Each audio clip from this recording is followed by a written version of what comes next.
Hello and welcome to the City of London, a city within a city. People think about London as the great metropolis that we all know, but within it is something called the City of London. It goes back many, many hundreds of years, and it's the epicenter of the global financial system, if the truth be told. It's more than that, however. It is the center of a global web of secret societies that control the planet today, and they come from a series of interbreeding bloodlines which you can trace back to the ancient Middle and Near East thousands and thousands of years ago. And the staggering truth is that these interbreeding bloodlines under different names have increasingly controlled planet Earth from that time to this, never more so than today. In the next few hours on this video, you're going to be introduced, if you've not already read the book, my book, The Biggest Secret, to some staggering, stunning, and I'm the first to say, bizarre information. The basis of the video is an interview with a lady called Arizona Wilder, who was brought up and mind-controlled from almost the time that she was born to eventually, as she did, conduct satanic rituals at the highest level of the satanic ritual network, involving some of the most famous people on the planet. But we'll get into that as we go along. It is bizarre, and that's not even the most bizarre aspect of this story, which I'll come to as we progress. But the bizarre just happens to be true.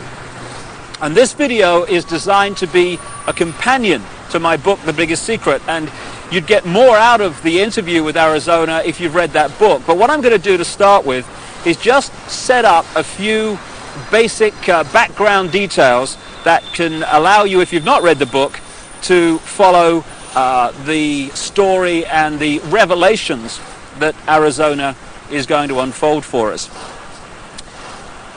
As I say, this is not just a City of London financial district. It is the center of a global web. It is the spider in the center of the web, as I expose great detail in The Biggest Secret and a previous book, And the Truth Shall Set You Free. And what the basis of that shows is that all these apparently different companies, banks, insurance companies, political parties, actually at the top of their pyramids interlock and are controlled by the same few people. About 13 families run the world, and offshoots of these bloodlines under different names. Just give you an example and a little guided tour of where we actually are, because that's a good example of what I'm talking about. Behind me is the Bank of England. This was created in a charter signed by William of Orange, who became William III, the King of England, in 1688, 1689, and he was one of these bloodlines. And from the moment that he took the throne, then the whole thing started to really epicenter in London. This is when the spider at the center of the web really moved in here. So we've got the Bank of England behind me, which was created thanks to William of Orange and the people that controlled him, because these guys are just puppets, of course. Over there we've got the NatWest building. It's one of the big clearing banks in England. If you just come around this statue, which I'll come to in a second, behind me there is the Mansion House. That's the center of government in the City of London, this city within a city. And at the top you'll see the red cross on the white background, the flag. It's the flag of England, and that symbol goes back right into the ancient world. It was the ancient sun symbol of the Phoenicians back in the ancient Middle and Near East, and the Phoenicians had a number of deities. One of them was called Barati, the female. One was called Barat, the male. Barati and Barat became Britannia and Britain because the British culture was brought here by the Phoenicians about 3000 BC and after. And also they had deities, the Phoenicians, called St. George of Cappadocia, who killed the dragon. That became St. George of England, and that's, of course, the flag of St. George, the red cross on the white background today. Also, the Christian deity called St. Michael was an ancient Phoenician deity long before Christianity. So the Mansion House, the center of government, is a very, very powerful place. We go around here, we've got the Royal and Son Alliance Insurance Company. The banks and the insurance companies interlock, and as a result of the fantastic amount of wealth that they can move around the financial markets every day, these interlocking organizations control the world financial system. If a stock market goes down and crashes, it's because it's meant to crash. And not everyone loses, you know, when that happens. If you know it's going to crash, you sell your stock, it crashes, you buy it back at a lower price, you then push it back up again and buy other stock at the same time at a few cents on the dollar or whatever. And that means that a financial crash can actually lead, if you know it's coming because you're creating it, to an amazing expansion of your holdings and your wealth. Over there we've got the Lloyds Bank building. That's another one of the big clearing banks which all interlock and are controlled by the same people. And then there we have the Royal Guardian Exchange building, another major insurance company which, like I say, interlock with all the others. And then we come back to the Bank of England. Now, this financial center, along with places like Wall Street, where the bloodline families interlock again, the same people run America as run Britain, as run Germany, etc. They have funded many, many times both sides in wars. And ironically and sickeningly, behind me, opposite the Bank of England, in the center of this square, is a memorial to those who died in the 2 world wars. Let's just go and have a look at that. What happens in terms of creating wars is a technique, a mind manipulation technique that I've called in my books problem, reaction, solution. And it works like this. If you want to introduce something, say centralization of power through the United Nations, centralization of power militarily with NATO, the North Atlantic Treaty Organization, the biggest military organization in the world that's expanding all the time. If you want to centralize power into fewer and fewer hands, if you did that openly and said this is what we want to do, there'd be a reaction against that. People would say, hey, this is a fascist state you want to create. We're not having this. But through this technique of problem, reaction, solution, you can actually manipulate people to demand you do what you want to do anyway. So it works like this. First of all, you create the problem, but you get someone else to be blamed for it. You then report that problem through the media in the way you want it reported, because the media is owned by the same people that own the banks and etc. You get the public to react to your problem by saying something must be done, this can't go on, what are they going to do about it? And at that point, they, who have covertly created the problem and blame someone else, who've gleaned that reaction of do something, then offer the solution to the problems they have created. So if you take the world wars, after the First World War, in which the financial centers of London and Wall Street, etc., funded all sides, power on this planet was in fewer hands than ever before. After the Second World War, it was even fewer hands on the wheels of power. And as a result of the Second World War, we had the creation of the United Nations, we had the creation of NATO, and we had this great centralization of global power. Problem, reaction, solution. This is a wonderful example. Here you've got this memorial in the center of this edifice of global power, and it says, to the immortal honor of the officers, non-commissioned officers and men of London who served their king and empire in the Great War 1914 to 1919, this memorial is dedicated in proud and grateful recognition by the City and County of London.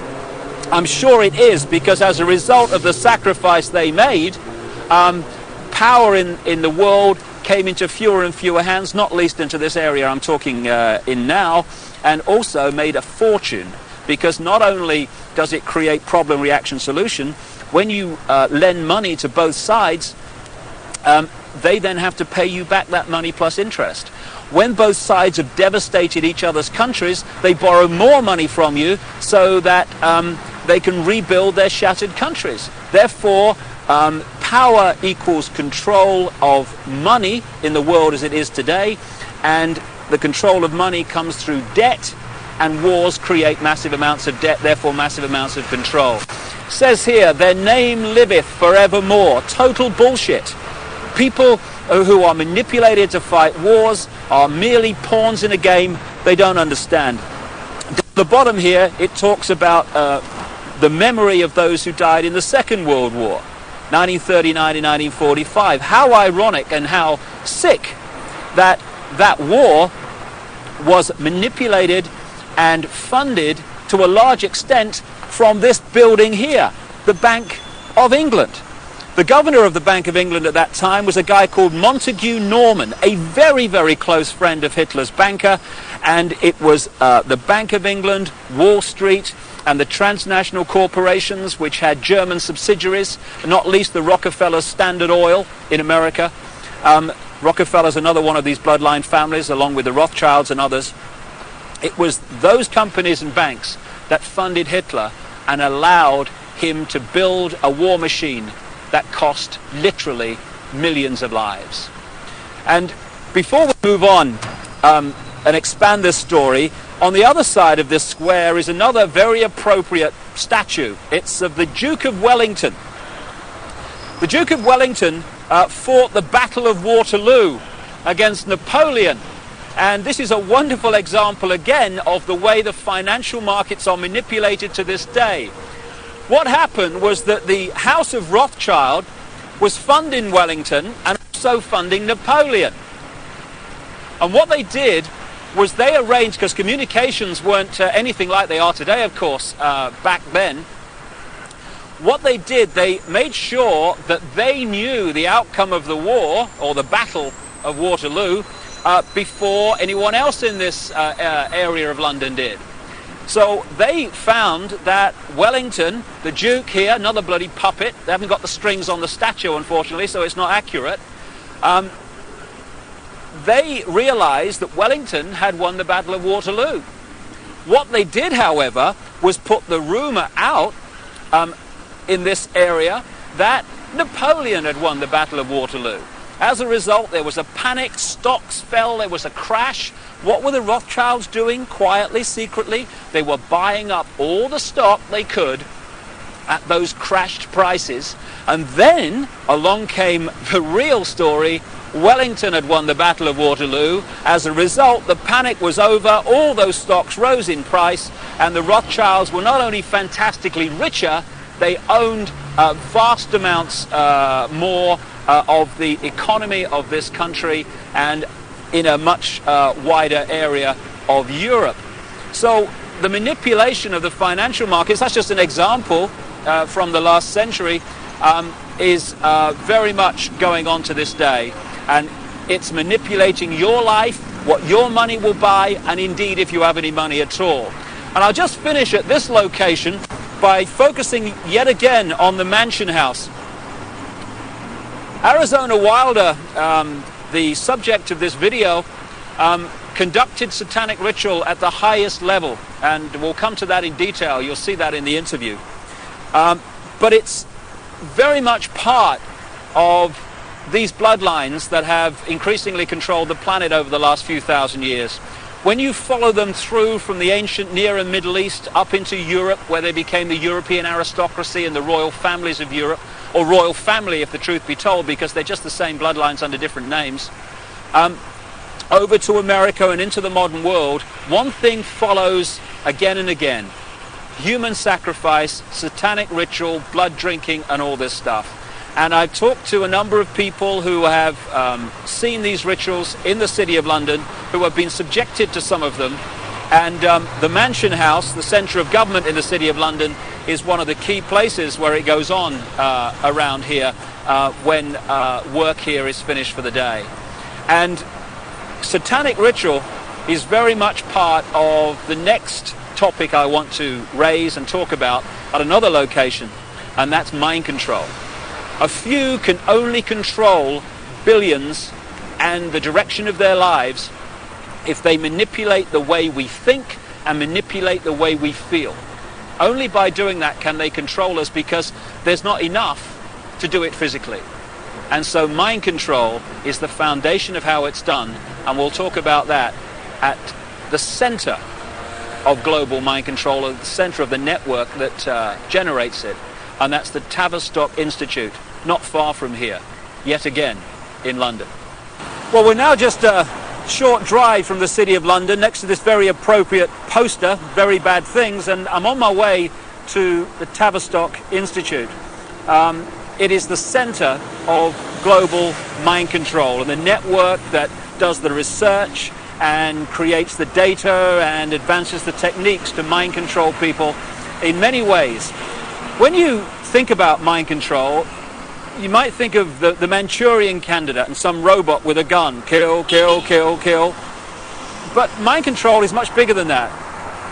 If you take the definition of mind control to be manipulating the way people think and therefore behave, then the question is not how many people are mind controlled in the world, it's how few are not.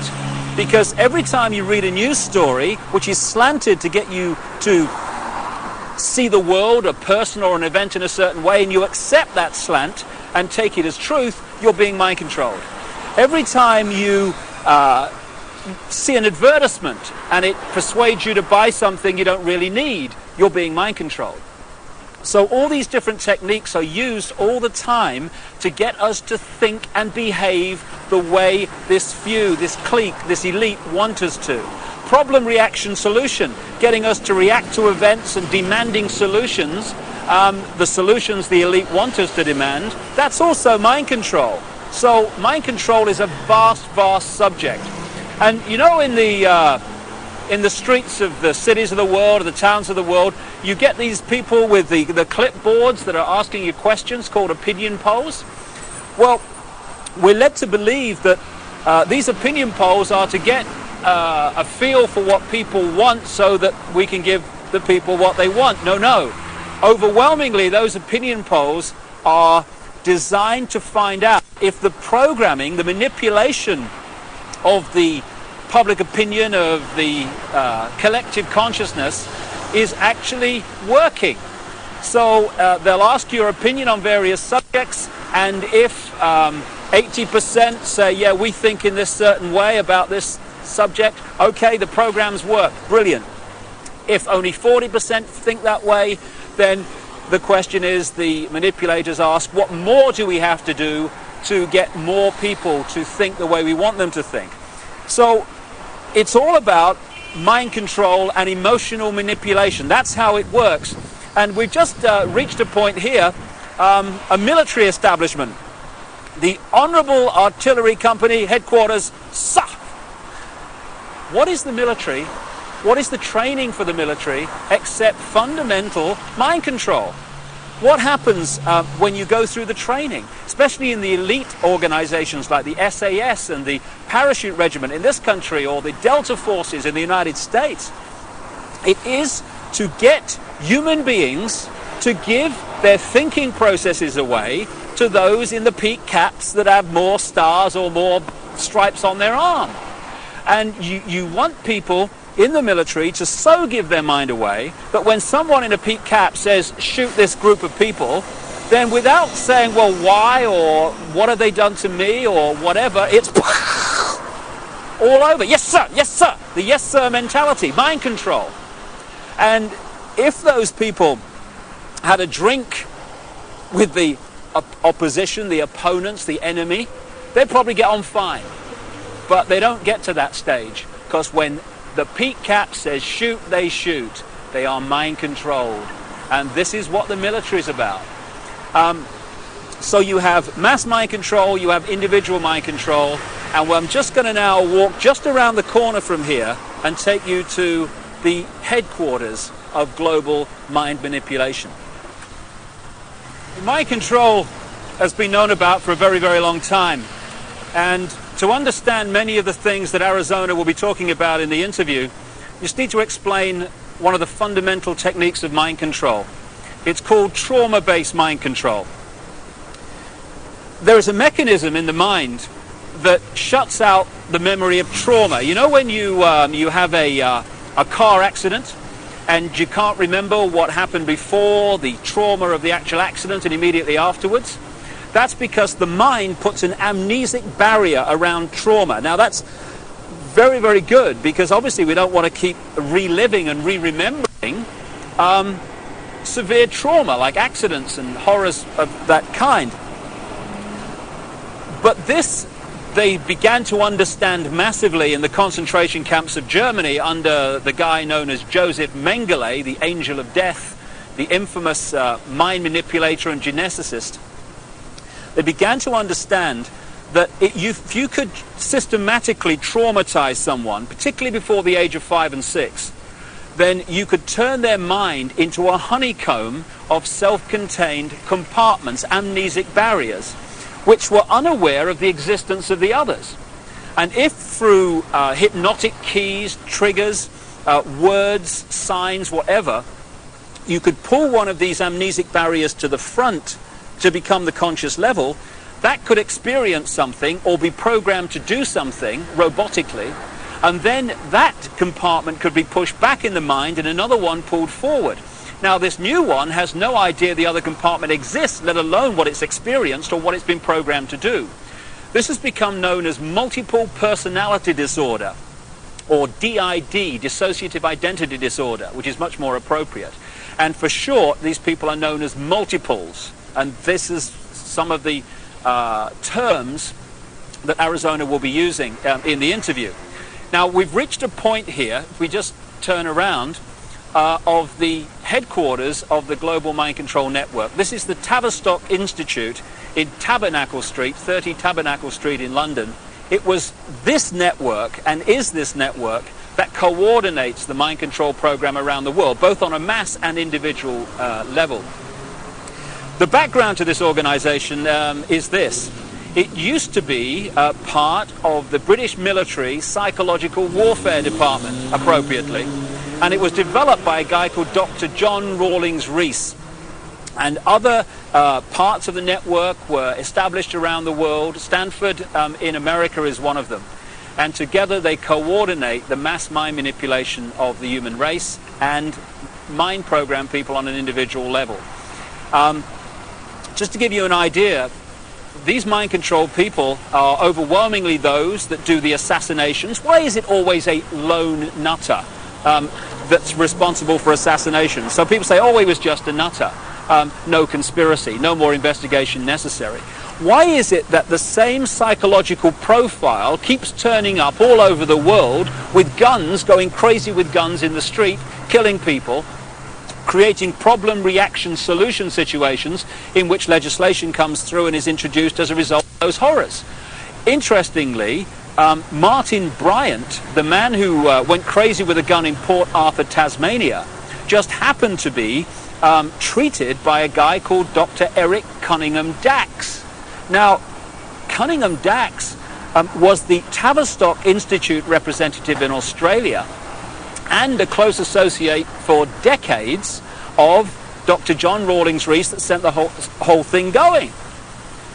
So when someone goes crazy with a gun or these horrific things happen, we need to ask the question, are they doing it from their own mind, or are they programmed to do it because of the effect of what they do?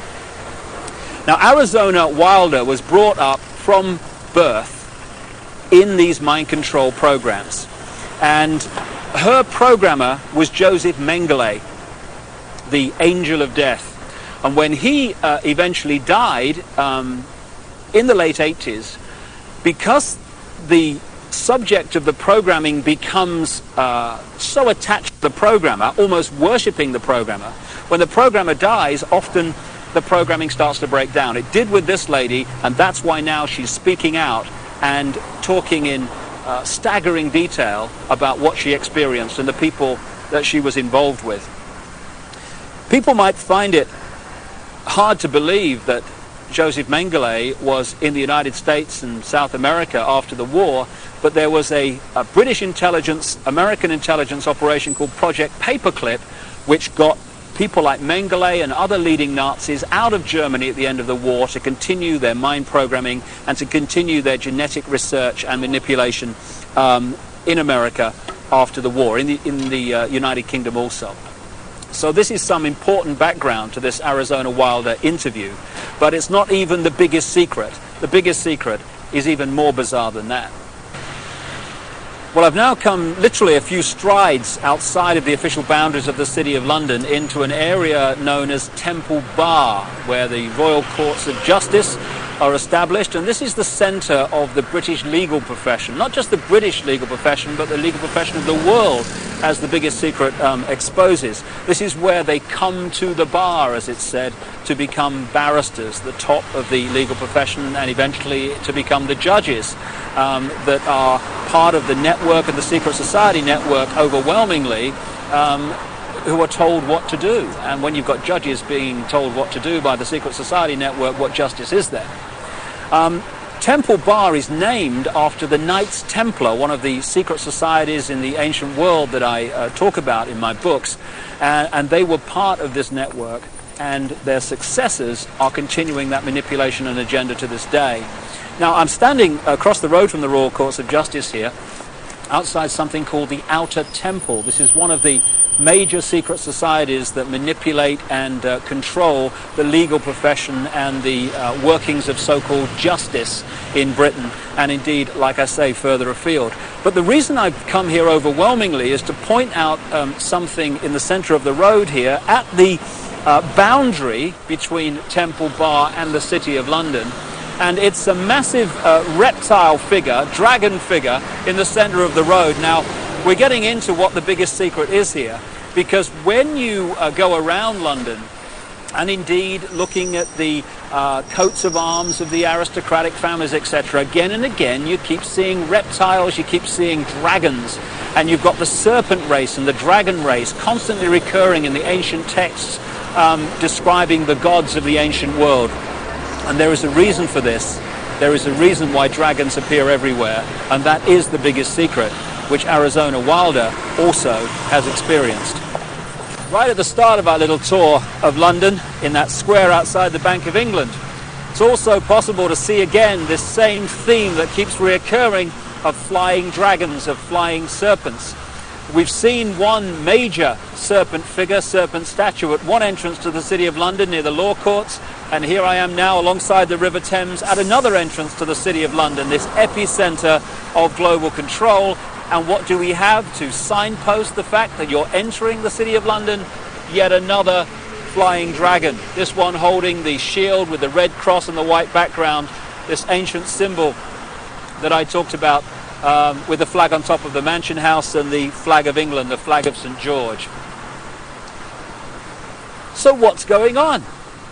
Why, when you look at the ancient accounts of the ancient gods, do you again and again see this reoccurring theme of the serpent race, the serpent gods, the flying serpents? Why, in my research for the biggest secret, have I come across a stream of people from different walks of life all over the world who have told me the same thing, that they have seen, to their astonishment and amazement, they've seen key people in positions of power just demanifest from being a human physical form and become before their eyes a reptilian figure. When you look at the ancient gods of the Indus Valley, they talk about the Nagas, the gods who, wait for it, had the ability to manifest as human or manifest as reptiles. This is absolutely vital to understanding parts of the Arizona interview, because she has experienced exactly this. And the background to what's happening is quite simple. This three-dimensional world that we appear to live in is only one frequency, one dimension of existence. We have a frequency range which we can perceive. We call them the physical senses. But outside of that range are other frequencies, other dimensions of existence and life that are sharing the same space that we are. In the space that my body is occupying now, for instance, are all the radio and television frequencies broadcasting to London. I can't see them, they can't see each other, they're not aware of each other because they're on different frequencies. Only when the frequencies become very close do we have what we call interference on the television or interference on the radio. And it's the same with creation. We live in conscious terms in this three-dimensional world. So this is our reality, this is what we perceive. But there are other dimensions. And the one closest to this is the fourth dimension. And staggering as it may seem, and you really have to read The Biggest Secret to see the immense supporting evidence for this, a reptilian race from this fourth dimension is the source, or one of the key sources, of the manipulation of this world.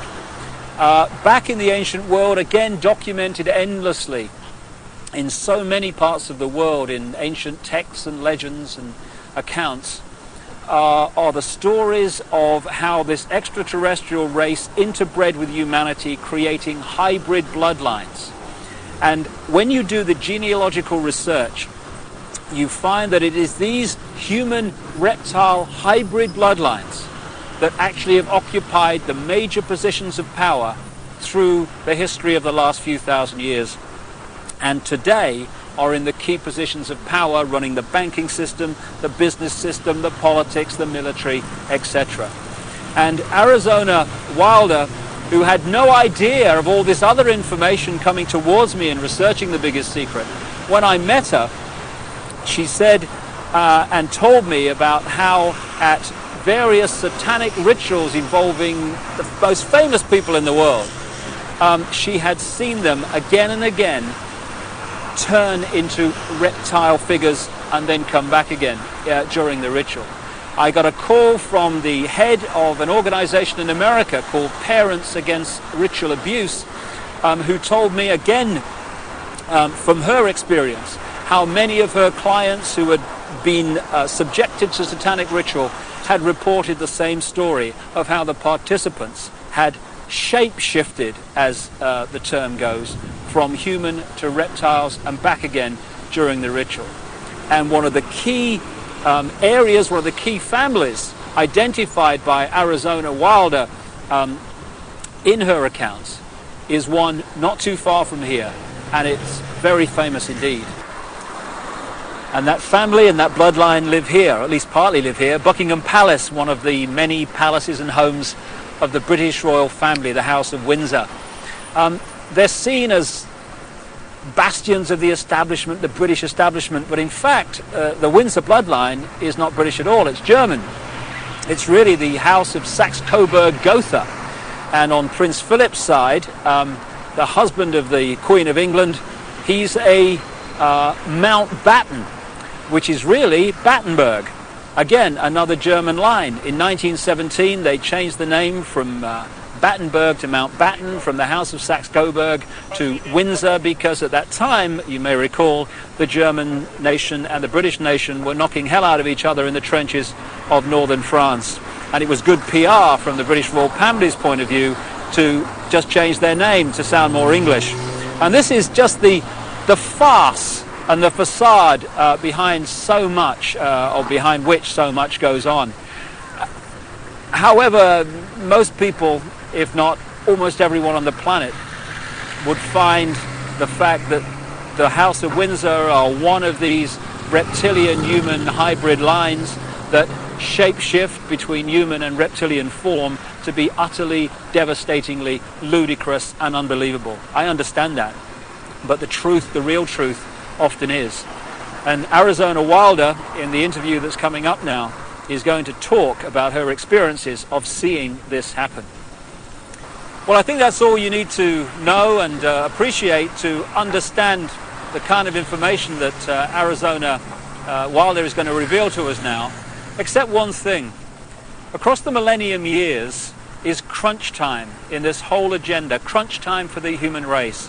This is the time when this network of interbreeding bloodlines wants to bring in its global fascist structure of a world government to which nation states would be administrative units, of a world central bank and a world currency, a currency that wouldn't be cash, it would be merely electronic, for which there are fundamental implications for human freedom. and also the World Army, which is designed to be NATO, expanding and expanding as it is now, of course, to become the fully fledged World Army, World Police Force. And underpinning that little lot is designed to be a microchip population, in which we are microchipped with our financial details, our medical details, etc., etc. And that would allow not only electronic tagging, people knowing where we are all the time, it would allow the external manipulation through this electronic means of our mental and emotional processes. This will happen unless the human race wakes up and wakes up fast. And to do that, we need to understand what's really going on. And to let people know that, we've got to stop beating about the bush, stop pulling punches, stop pussyfooting around, keeping information from people, oh my goodness, how will they react, and just say, this is going on, take it or leave it, make of it what you will, but this is what's going on. And some of the information you're going to hear now is quite horrific, but if we don't know about it, what can we do to stop it and to change it? I spoke to Arizona Wilder in Los Angeles, and this is what she had to say. Well, Arizona, can we start at the beginning, and can you tell us the story of what's happened in your life from the very start? Okay, what I can tell you is that before I started looking into my life, back in 1989, I was starting to have flashes of things, and my life was not what it seemed to be, which is why I started looking into it. And what I found out was that I had a lot of missing time, and a whole lot of missing time, as to what had occurred in my life. And when I started looking into what had happened in my life, it was the only way that at the time that I knew, was to start going to see a therapist. Within a year, I was talking about memories of being sexually abused by my father, which was part of what was supposed to happen. And I was starting to talk about mind control issues, and I was talking about ritual abuse issues at the time, and I didn't have the whole thing put together. It's taken me years, all these years, it's taken approximately almost 10 years to put this together, what has happened to me. And in the process, I have lost everything that I ever had in my life, and anything I held dear in my life. I was bred for this role that I fulfill, and it was planned from before my birth, and it was because of the bloodline of my mother's family, which comes down through Ireland, but before that it began in France. It was through the Marquis de Stac, which he came to Ireland and changed the name to Stack, and then I was chosen, and the birth was planned. My parents were forced to move down to this area for the reason that the High Council is down here, which is, there are 6 councils of 13 in this country, and the High Council is down here. We're talking the United States? The United States, yes. And so from the time that I was a baby, I was being abused and traumatized, and on purpose, for the mind control that they need someone to go through to do whatever they say, to be as just a puppet in that they can control every move. And you don't remember, I didn't remember a lot of things, because I have, as a result of all of this mind control, split off many parts that all hold memories, hold feelings, hold programs, hold information, and I've been working very hard to pull all of that up. And it's been a long, slow process for me, because there don't seem to be a lot of people in the field that I only felt was the only way I could go was psychiatric and psychological. They don't seem to know what is really going on, and I believe that a lot of them are afraid of being sued should they suggest something, and so they cannot lead or suggest. And it's been a process of me having to trigger myself to remember, and be around people that can help me with that can't really be touched by the False Memory Syndrome Foundation. So what happened?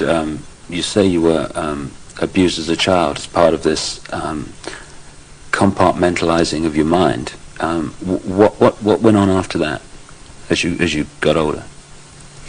Well, they start with wanting to make you an obedient slave at first, and so they do a lot of sensory deprivation, they do a lot of sensory overload, and they switch between the two, and they do out-and-out torture. They take a small child and they electroshock. In my case, it was electroshock to the brain,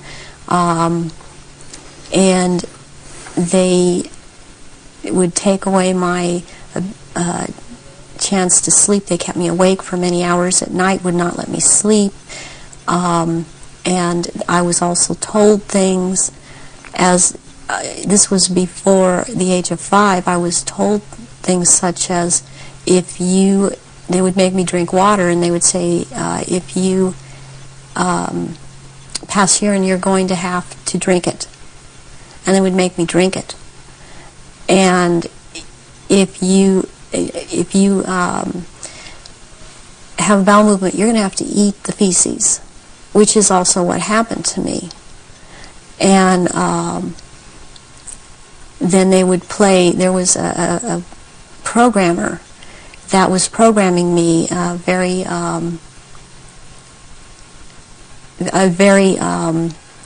infamous person in history, who actually has been in this country, and he was known as Dr. Green.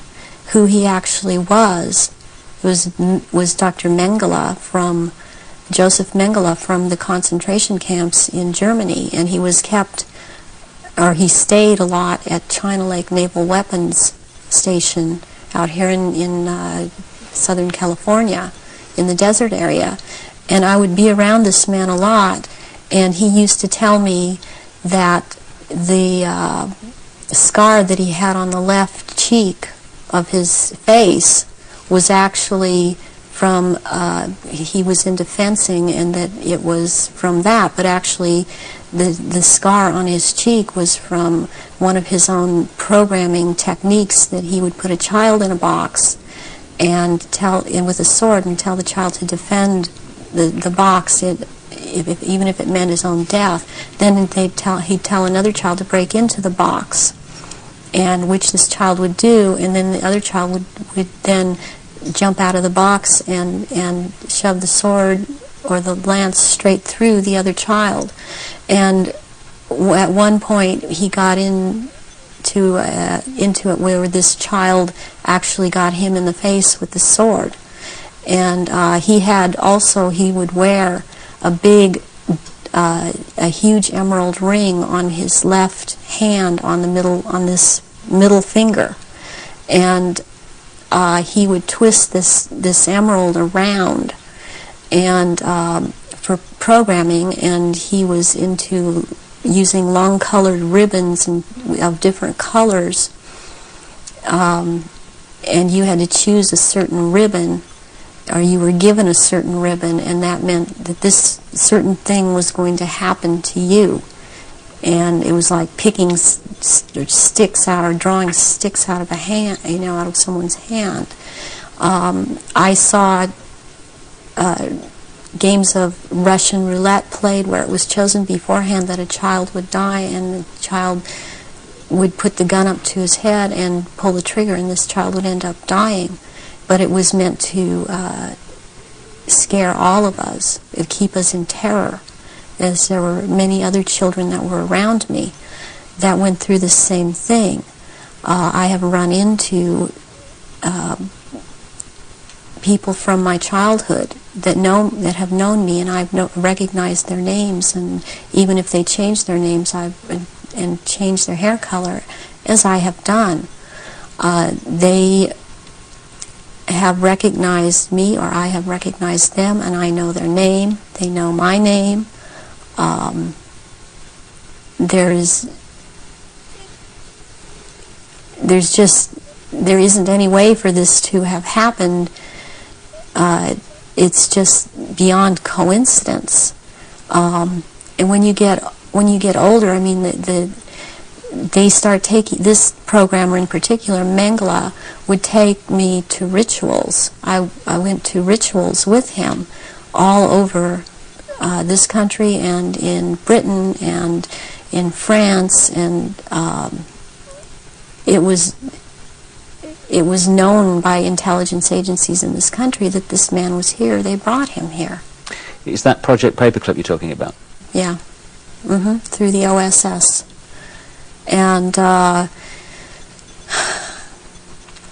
my family, or my so-called family, are all DID.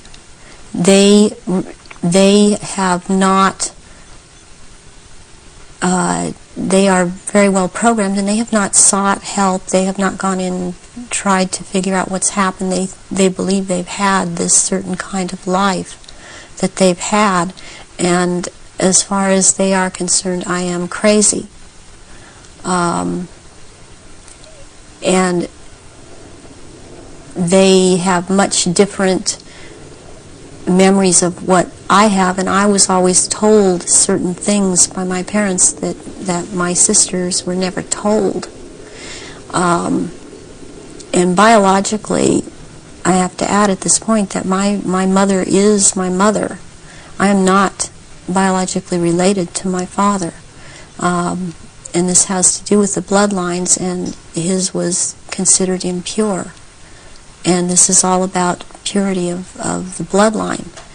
And that is why I am involved in this. There are people that are involved in this that it is not so much because of bloodline, but they have the ability to dissociate and be used as slaves by these people.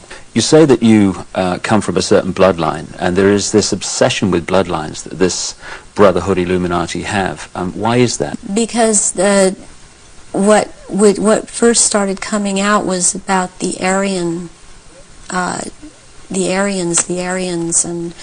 and the purity of the blood. And what it's all about is that the blood, and the menstrual blood, contains something that is important for the propagation of this race that is controlling things on this planet. And these people that are in the organization that the Council of 13 is under, and they have something called the Grand Druid Council, or the Octagon, they're called the Illuminati. And the Illuminati are actually run by these 13 bloodlines, which are all of the royal families in Europe and in England. And they need the blood because they are, in fact, not human. They take human shape. They are reptilians. And they need the blood. The blood helps them maintain their reptilian shape, and it helps them maintain their sanity, and it helps them to live in this world because they are not from this world. Does that relate to what the Nazis call vril power and what the Hindus call the serpent power in the blood? Yes, the blood has something. It has something in it. It has secretions from the pituitary gland and from the pineal gland, and it has a very strong drug in it that they also, I mean, this is the one that keeps them from going crazy, and it's like heroin or like endorphins, and it's much stronger. But what they need is, for it to be secreted in the blood, is they need terrorization of their victims before they are killed for their blood, or if a young woman is beginning to menstruate, they need the menstrual blood, and they have to terrorize them to get this to come out in the blood and be secreted in the blood. Is this the what other people have told me about, that at the point of great terror, like the point of sacrifice, there's an adrenaline that enters the bloodstream? Is this what they're looking for? Yes, that and this other element comes and secretes out through the blood. This all comes out through the blood at that time, and it's at that point they are actually staring into the eyes of the head of at some of these rituals, or at a reptilian. They are staring into the eyes of this person, and they're held. It's a hypnotic gaze these reptilians have, and it holds the victim in an absolute trance, in a trance of terror, and then they are killed at that moment as they are staring into their eyes. And not only do they can't hold their shape when this happens. The human shape they cannot hold. They go back into reptilian shape as this is happening, because it's like an animalistic type of excitement of the kill. And they oftentimes they will just rip into the victim and eviscerate them and start eating the flesh of this person too. And the fat from the intestinal area is highly valued, as they use it on their skin. And they drink the blood, and the blood is highly sought after, and it goes according also to rank within these creatures, as to who gets what when. And their sacrifices have increased in the last, it started increasing in the early 80s. The amount that they were doing is increased. And they use a lot of Druidic holidays to do this, but they have other days too. They've mixed all of these satanic and what are called satanic holidays and Druidic holidays, and in order to have these rituals, which ritual seems to be important to them. But they also use it in order to drink this blood, but they seem to need more. Have you any idea why it's increased since the 80s? So there are changes going on in the earth. It seems they're not able to hold their shape like they once were able to, and people see them shapeshift more and more, and they need the blood to try and maintain it, to try and maintain their human form. I believe there's a time coming that because of what I've been told, when they are not going to bother having to hold that human shape at as they had to before. And they want that time to come. It's almost upon us. So when you're talking about the fact that the veil is lifting on these reptilians so that people can see them far more easily and far more often, does this relate in any way to the fact that there is this desire to bring in this rigid structure, including microchipping and many other things, across the year 2000, which has become known as the New World Order? Is that coming in because it is known that the people are going to see what the game is and there has to be control of the people at that time? Yes, it's very connected. I started talking about the New World Order back in 1990, and I was very psychologically and physically affected so much by what was coming out. I wasn't watching television. I was not aware that certain individuals in this country, George Bush, were talking about the New World Order. I was talking about it because that is what was coming out, and knowing that the first time that inside of myself that I'd heard it was in conjunction with the Nazis, and that came from Mengele. And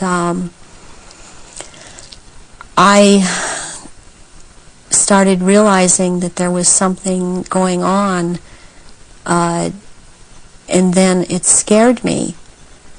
And I didn't really look into it for years, but I was being harassed constantly. I was being told. At one point, I had someone telling me that I was being, and who was ex-Army intelligence, ex-CIA, telling me that I was being monitored by the National Security Agency. And I didn't have the whole story then, so I did not totally understand why this was happening. But yet I was being followed by cars or vans that said G12, G14, and in this last year, which has really been very hard, I've been followed by G41 vans, and I had to find out what those were, and that is naval intelligence. But this whole thing is going towards around the year 2000, and when they are going to establish themselves openly as a New World Order, and it's headed toward that, and that's what everything is being prepared to, or prepared for. And I have actually got I've got a sleeping program right now to return, because I've left, but to return for that time, and it's called End Times Programming, or Janus Programming. And Janus relates back to Nimrod of Babylon. Yeah, there is a group that used to be in contact with me all the time, and they stopped trying simply because I didn't obey them. They would be in contact with me all the time. They're called Janus, which is also the two-headed Roman god of change. And their headquarters is in Brussels, Belgium, in the NATO building. And they are a group of psychiatrists and doctors who are into mind control. And they are one of the many groups involved with the Illuminati. And they would contact me and tell me, give me directions that I was to psychically kill this person, or psychically injure this person, or scare this person. They'd give me the location. And I started questioning this, and I had a contact who since has seemed to have disappeared because she couldn't get the funding, and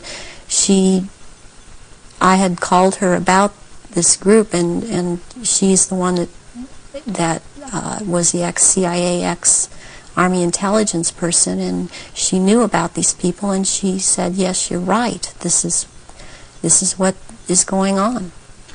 From your experience, being brought up in this Illuminati environment, were you ever told anything about where these reptilians came from, and what is the history of it all? I was made to learn through Mothers of Darkness, which is a certain aspect of the organization, because that was an early part of my training, the history of what was the Illuminati on this planet. And what I learned was that the Aryans originally were from Mars, and the reptilians came to that planet they came from another place. They came to that planet. They came to rule because they wanted to mix, so they said, with that race, and but they became the overlords, and the Martians or Aryans were seeking to escape from it. They went to the moon and then were there attacked, and they then went to Earth and established culture here on Earth approximately 6,000 years ago. And at that point in time, they were doing well, and they were mixing with the indigenous population of this earth. They were getting along with.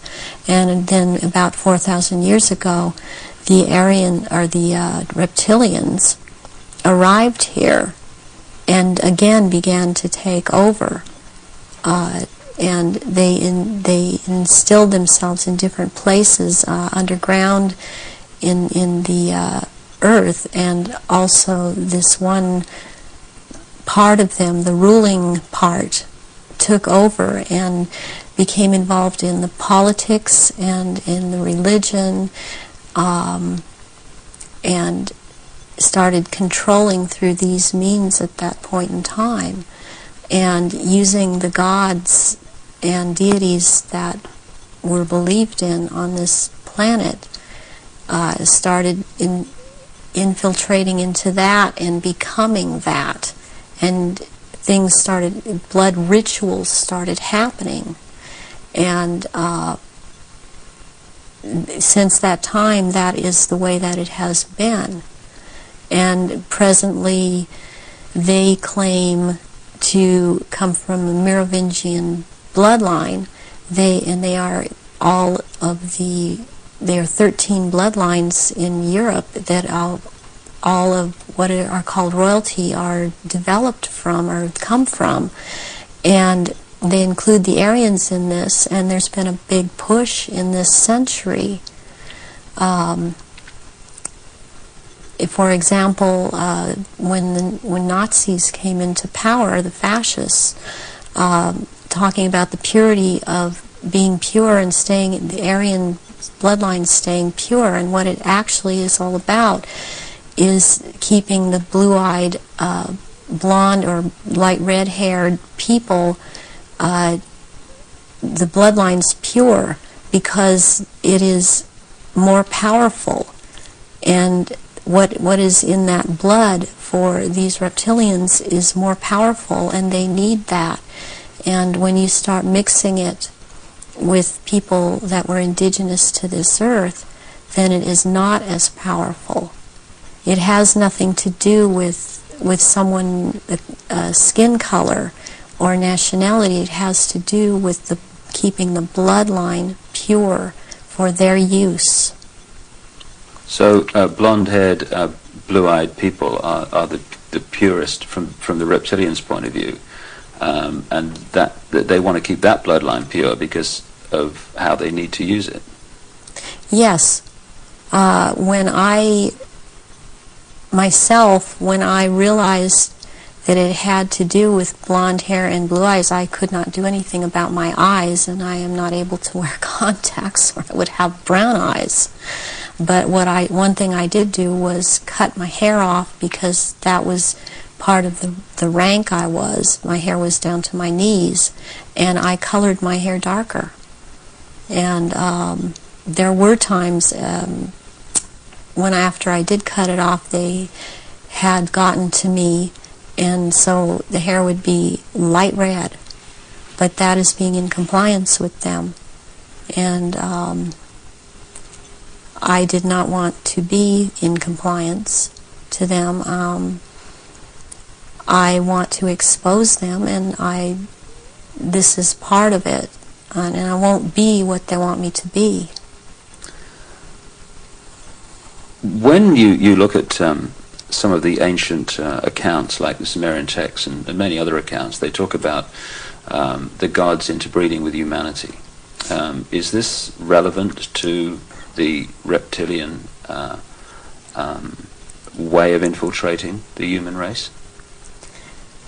Yes, it is, because human beings all through the ages have accepted gods interbreeding or being accepted as humans, and that shows in Christianity, it shows in Judaism. It also, they have used Egyptology, or the Egyptian religions, a lot, and the present head of the Illuminati compares himself a lot with the Egyptian god Osiris and Horus, which is Osiris reborn, and also with the Arthurian legends of the Round Table, and he has a name. The name that he carries from that is Pindar, which actually means phallus of the dragon. And the other name, Osiris, he has carried because he takes the name at this time, the Marquis de Libero, which means liberator of or from the waters. And the story of Osiris is that he was cut into 14 pieces and thrown into the River Nile, and the one piece, Isis found the pieces and put them back together again, and she could not find the 15th piece, which happened to be the phallus, so a gold phallus was made. And this is very important in this group in the Illuminati. This is important, and it's important to think that about the head of the Illuminati, because what comes from a golden phallus would be a superior seed for a race, and this is how this is what they are doing with all of these bloodlines to keep the bloodlines going, are impregnating Aryan people of Aryan blood that hold high stations with them, impregnating them with this seed of Pindar. And therefore it's important to keep this history in mind and the names in mind that he is going by at this time. So would it be correct to say that the reptilians came to this planet because the Aryan Martians came to this planet, and that the Aryan Martians gone somewhere else that have followed them there? They would have pursued them all over the universe, yes. Can we now go into some specifics about your own experiences? What were you brought up to do? You say that you were identified as a bloodline before you were born. What was the role that you were brought through to play? The role that I was brought through to play was, as in the Illuminati, was as a goddess. Specifically, the address is Mother Goddess, Starfire. And the Starfire goes back to the blood in the menstrual blood, what is contained in that. And the address, the way that I was addressed, was Mother Goddess. There are only 3 Mother Goddesses. There can only be 3 at a time on this planet, and there is a male equivalent of which there can be only 3 of them.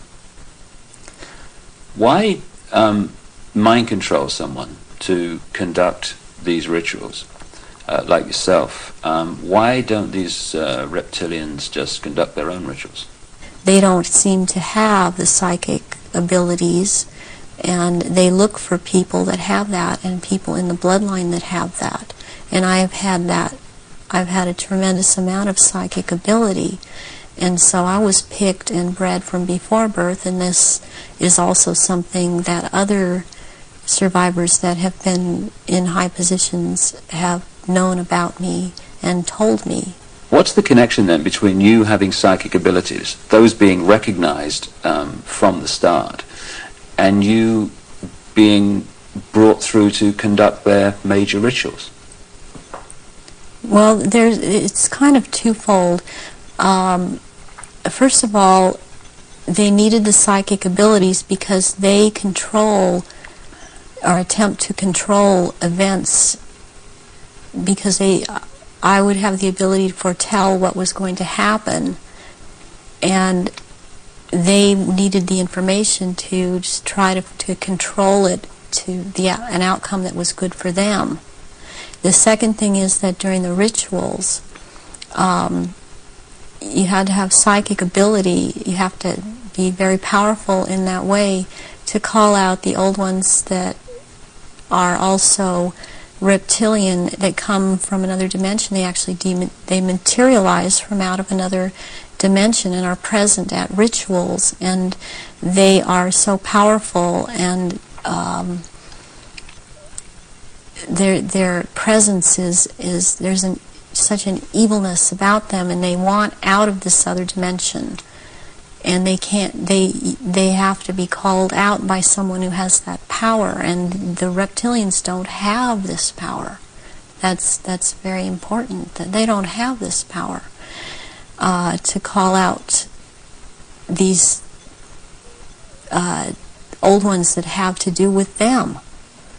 And what is it that humans have that the reptilians don't have, that means they don't have the power to connect interdimensionally, and some humans do? We have the ability to foresee, to be able to become vibrationally higher, and see into those levels, go into those levels, and in fact, agencies use this. They call it remote viewing. Humans have the ability to go into the past, to go into the future, to go to other places, to astrally leave their body, astrally, and to see things that we've always had this ability, and it's like having the third eye, which they don't have. They don't have this ability. So during a ritual, these old ones are called out, and they are what Christianity would have called the demons. They are called out, and there is a circle that it has a hexagon in there, which is a powerful occultic symbol, and then there is a pentagram, and then there in the middle of that there is a triangle, and if you're the one calling them out, then you stand in the triangle so that you're not devoured or taken by these creatures that come out. That creates an energy field around you which they can't penetrate. They can't penetrate it, and they cannot get outside the pentagram. And they want out. They're always demanding to be let out. And so you have to be very powerful to keep them in line and to make them go back when it is time for them to go back. Why do the reptilians want to manifest these quote demons at the rituals? It brings power to the rituals. It brings power to them. They are told things by these entities, and they are encouraged to go on with what they're doing, and knowledge is imparted to them through these entities. but it takes a person with the ability to bring them out and make them answer, because they don't want to cooperate. They have to cooperate when the right person has control over them. And that's to do with that person's energy and ability to use Right. energy. Yes. You talked about the Aryan race coming from Mars. One expression of it seems to be very clearly what we call the Phoenicians. The Phoenicians had two deities, St. George, which became a British deity, who defeated the dragon, which seems incredibly symbolic, and also St. Michael, who, according to the legend, banished Satan, or this negative force, into the abyss. Is this symbolism of the abyss anything to do with the fact that these reptilian demons of another dimension are somehow locked in a time-space prison, and they can't get out, and they can only get out when they're brought out in that way? Yes, they want out of that dimension. They have been thrown into that dimension, and they can't leave that dimension. And that's actually what the abyss is about, is being in a different dimension. It's like something to do with the fourth dimension. And before I even knew, for example, what I was saying, or I realized what I was saying, I would be saying things to my therapist and other survivors that the fourth dimension was a dimension to stay away from. Not at that time understanding the whole thing. Why do these rituals take place at certain key times of the year, and so often are related to the phases of the moon? Because the moon has an influence on this planet, and also the sun. These also take place during different things that go on with the sun, but the moon it's kind of a really very cyclical thing with the moon. And it takes place on full moons, new moons. It has to do with the current religion, or what they're using, the Druid religion that they've taken and used. They still hold on to the Egyptology type of religion. They hold on to the Druidism, though, and they're currently calling themselves Druidic or Druid. And Druidism is tied in with the cycles of the moon, on which it has to do with planting, sowing, and harvesting. And there are so many days that they can use from this to their own purpose and their own end, that they bring it about. There's a lot of ritualization with Druidism, and they love ritualization. So take us through one of these rituals that you conducted at the highest level of this global brotherhood. What would happen? There were people that were bred from birth. They were bred to be ritual sacrifices. I have a problem with what they is said a lot today, especially by the False Memory Syndrome Foundation, that how could all of these people disappear, or how could all these babies be born? I worked with a nurse midwife. We did home births, and it's very easy not to register a child when it's born.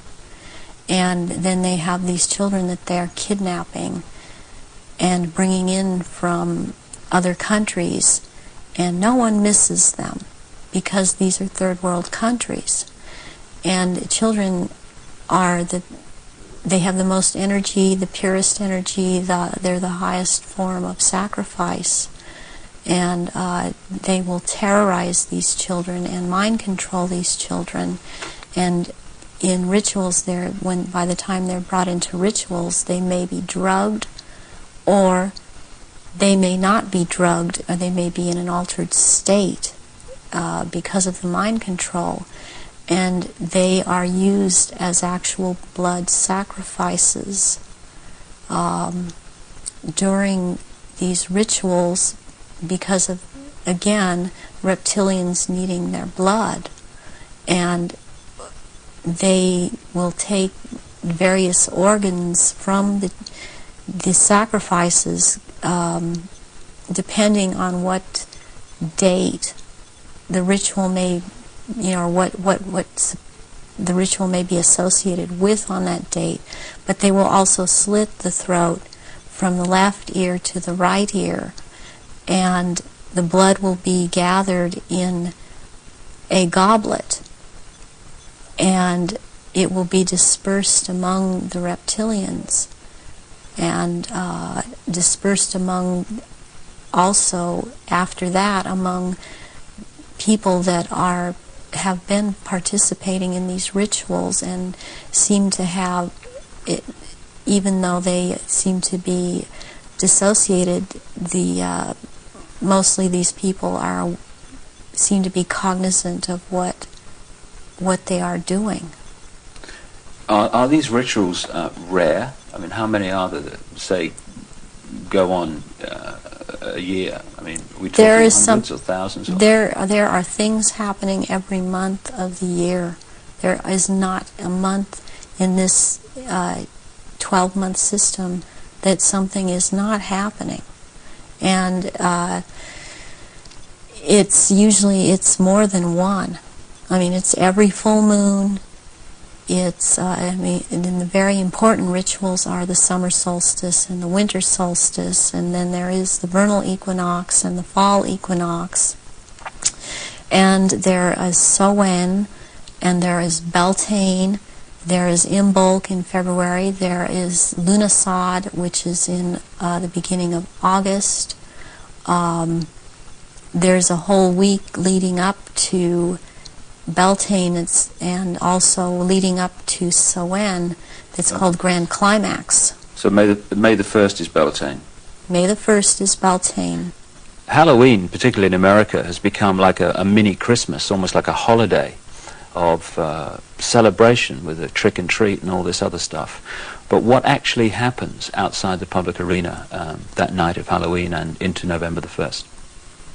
Away from the public arena, there's a ritual that's taking place in 6 different locations in this country for all of the councils of 13 in the area that I'm in. It is the East Side Christian Church on 7th and Temple Street in Long Beach. And it is for the High Council of 13. And in this country on that night, it is a satanic ritual. It's actually, there are 3 nights in a row at that church. The first night is Halloween. What happens on the night of Halloween? That night is about the worship and homage to Satan. And that is what a lot of people in this country know the devil to be. This is about the devil, Satan. And Christianity talks constantly. I mean, I believe they created Christianity to be what it is. And so they also have created this Satan. And so they control in that way.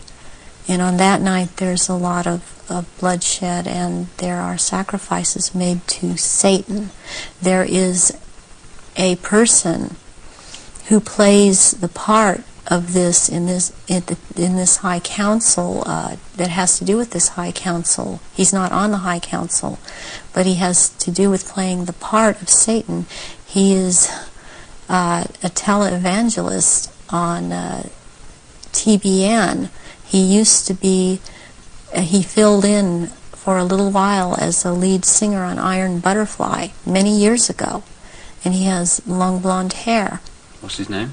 At this point, I don't recall his name. It just, I recognize his face. I saw it recently on TVN, and then this is his cover, or he is DID, and he plays this part, the great deceiver Satan, on that night, on Halloween, at this church. And that is what happens on Halloween.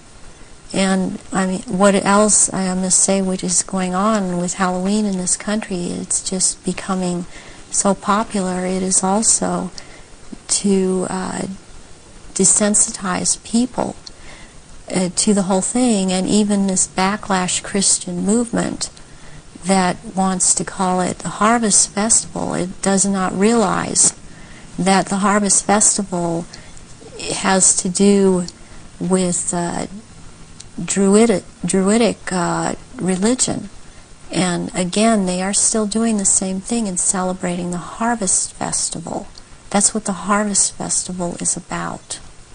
Are many of the so-called Christian rituals, because that's what they are, or festivals or ceremonies, are they actually, to most Christians, unknowing representations of these satanic rituals? Yes, they are. One, for example, Christmas has to do with it's a time, it comes right after the winter solstice, which is a satanic or a Druidic celebration. It has to do, there's a day in there called that day which is not a day. It has to do with the killing of the old king and the birth of the new king, which is a Druidic day. On the 24th or the 25th at midnight, there is a ceremony that's specifically for children, and it's called the last bulb on the tree. Where does that come from? That is something that's used with children. It's part of programming them into the whole thing. And there were things that would happen to the child that hung the last bulb on the tree on Christmas Eve, as it was a common practice to decorate the tree on Christmas Eve, and the tree in itself is a phallic symbol, and it's paganistic. Christmas is based on a pagan day, and back to Roman times, and Christians have given it, they think they have given it Christian meaning, and it means something else, and it does not. But there is the case with the last bulb on the tree that has something to do with what happened to this little girl, JonBenet. JonBenet Ramsey. Yes, JonBenet Ramsey. And this occurred on this night because of the day it has to do with. It comes right after the winter solstice, which is a satanic or a Druidic celebration. It has to do, there's a day in there called that day which is not a day. It has to do with the killing of the old king and the birth of the new king, which is a Druidic day.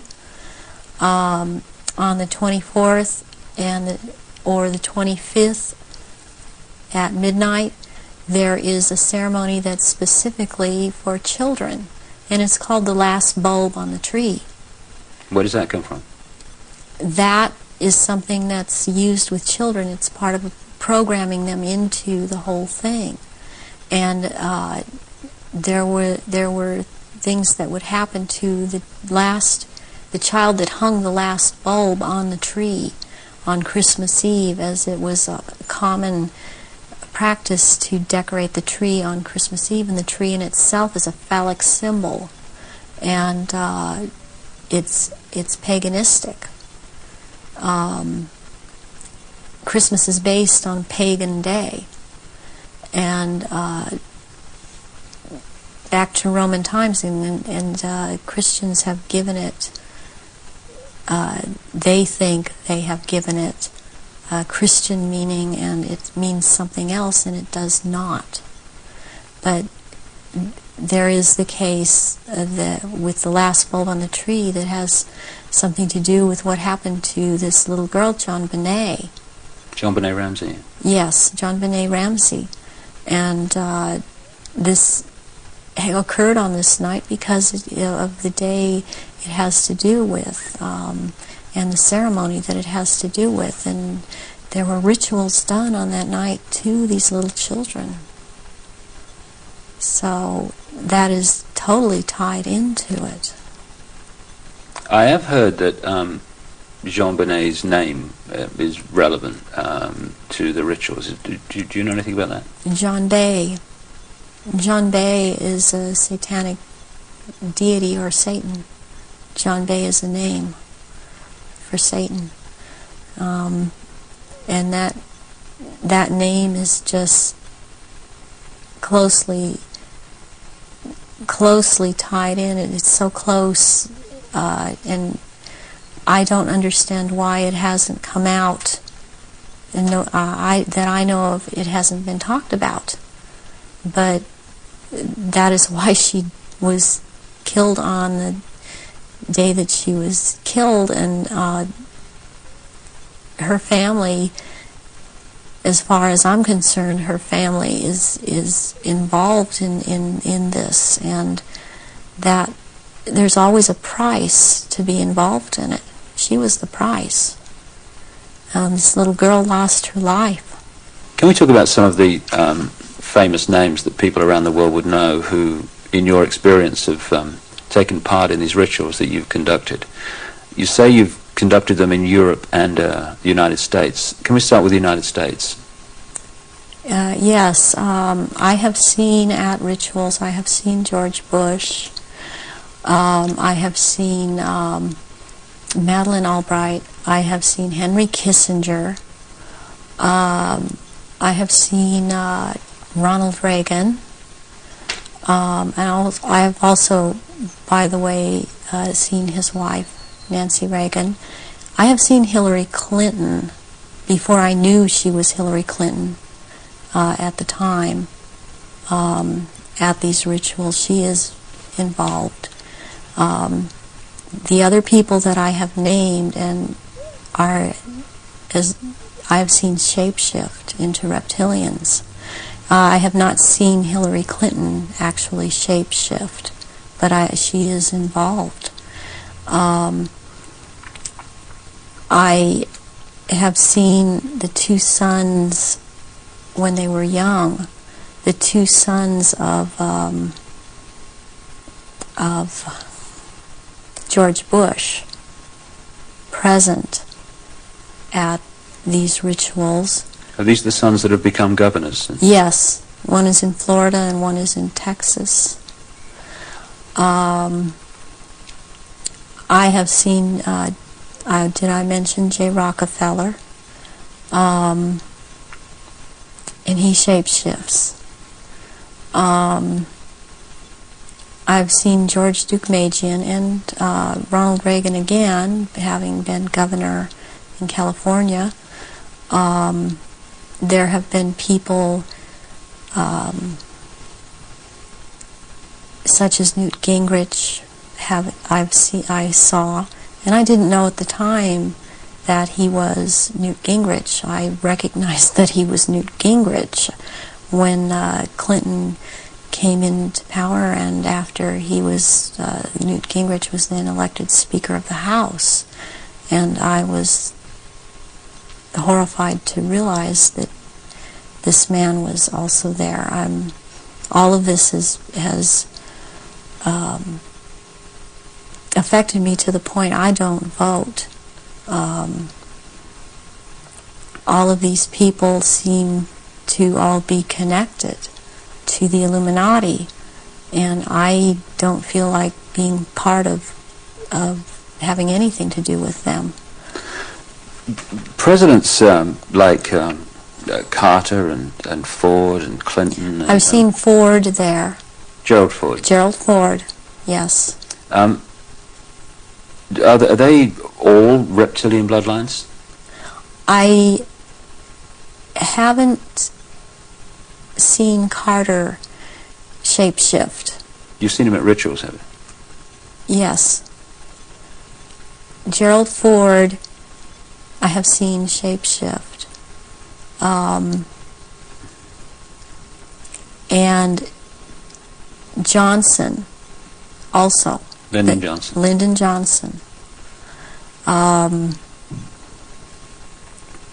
Also, Dr. Joseph Mengele, who took me around to these rituals a lot of the time, was also a shapeshifter. And there were also people that there are people in the European countries that I've seen shapeshift and be involved. And this it doesn't surprise me any more than it does the people in this country doing it. Is just for some reason more shocking, and it cuts even deeper, because I've seen the Queen Mother there, and I have seen the Queen there. I've seen Princess Margaret there. I've seen Charles there, and they shapeshift. And I have seen this. I'm not coming up with his name right now, but he was president in France after de Gaulle. He was there. I've seen him there. I've seen the Rothschilds there. I used to see the Rothschild that lived in England there, but the one that still goes there and is a shapeshifter, Guy de Rothschild, Baron Guy de Rothschild, has been to all of these rituals and has been over in this country under the name of Dr. Barrington and tried to program me, and has impregnated me several times with eggs that were taken from me years ago and were impregnated with semen from Pindar and then placed back into my uterus. This has happened to me twice, once at age 39 and this year right before I turned 43. And I had told my therapists ahead of time, before I ever could have known that this had been done to me. And it's happened at a certain place in where I have been living in the San Fernando Valley. It's happened at a house on Tyrone Street in Sherman Oaks. And my understanding is that there have been other survivors that have talked about this location as having been involved with programming and so on. And the Baron Guy de Rothschild has tried to program me. All these years he has been trying to control me, get me back under control. And the Marquis de Libero is someone else that attends all of these functions and since he is the one in power, he attends all these functions. I have seen Tony Blair there, and he shapeshifts. I have seen Prince Philip there. They all have their quirks as to how they act, even in their reptilian form. And they all, they act. They don't act all like robots, but they have their quirks. They have their so-called personalities, but they are all cold-blooded, They would kill at the drop of a hat. I have even, since I've seen a picture of some people on that are talking about this subject, I've seen them, when I've seen their pictures, I've recognized them.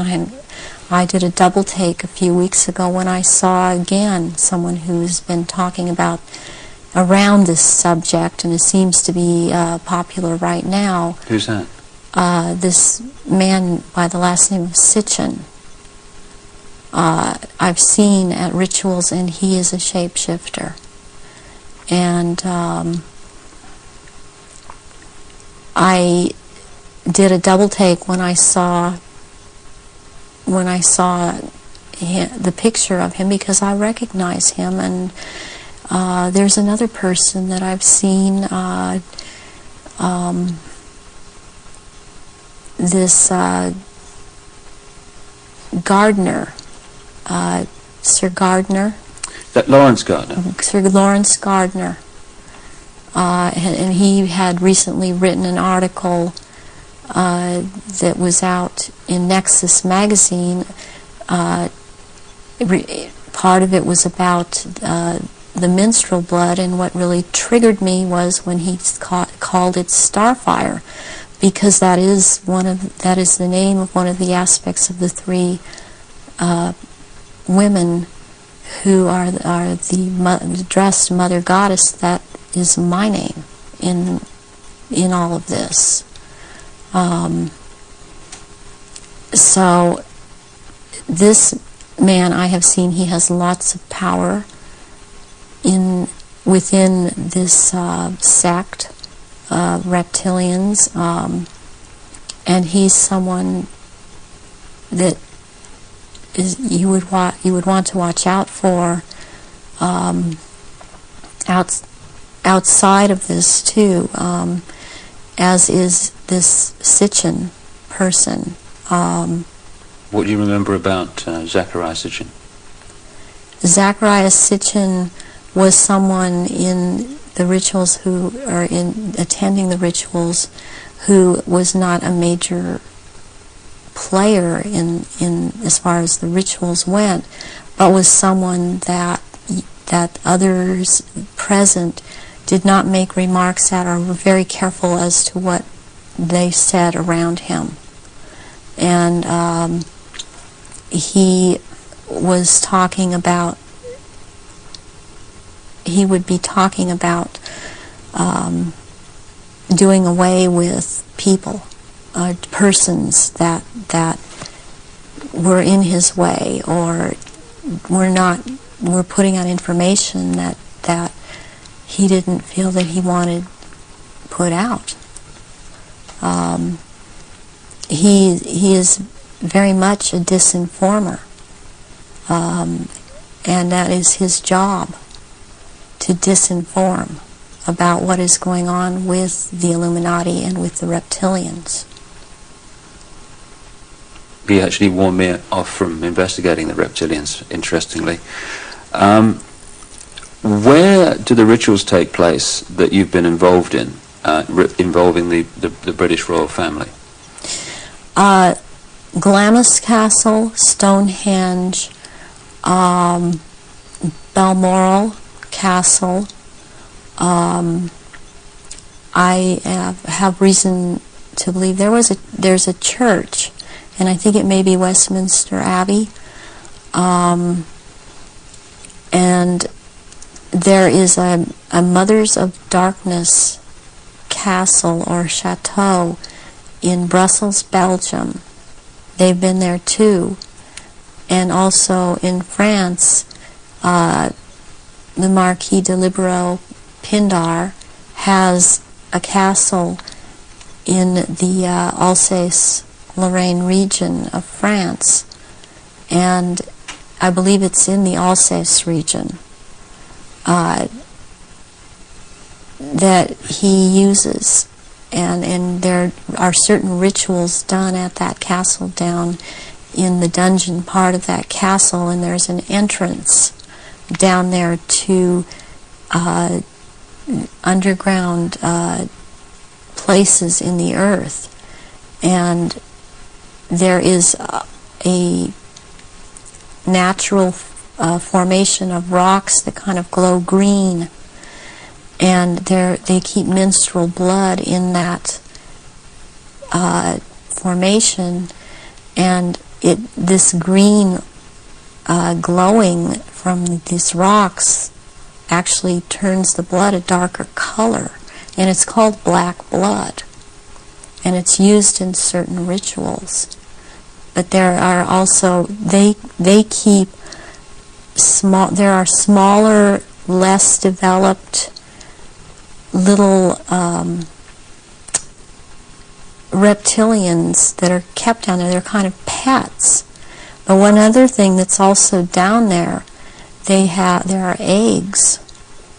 It's like a nest of eggs kept down in that part where it's warm. It's very warm down there into this entrance, and these eggs are kept down there incubating, and they are the reptiles' eggs, and that's where they keep them. What are your memories of conducting the rituals for the royal family? What happened? What were they doing?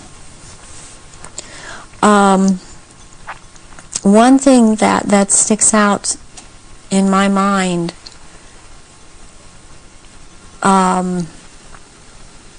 is that there was before. This was back in the late 70s. This was before Charles was married to Diana. He was involved with Kamala Parker Bowles, and she does not shapeshift, but she became pregnant by Charles, and she produced a baby, and this baby was presented at the ritual and killed, and that is the price, the firstborn between these two, and eventually these two will marry, and that is the price that is to be paid, the sacrifice of the firstborn between a union of these two people. And I've seen that there. Something else that sticks out in my mind is that it was around the late 80s that I saw a very kind of dark man he was Arabic. It seemed to be Arabic or Egyptian, and I heard the name Fayed being mentioned, and the Queen Mother was there, and I called her the Black Queen, and she and he were talking very seriously and at some length about a subject. They were mentioning Diana, and they were mentioning his son, Dodi. And at the time, I didn't know who Dodi was. I knew who Diana was. I never saw her at any rituals. Where did this conversation take place? This took place at Balmoral Castle. And I heard them talking about a marriage between these two, and I thought at the time, well, she's married to Charles. How can there be a marriage where she's married to Charles? I didn't understand why the Queen Mother and this person that I now know to be Dodi Fayed's, because I heard Fayed, Muhammad al-Fayed,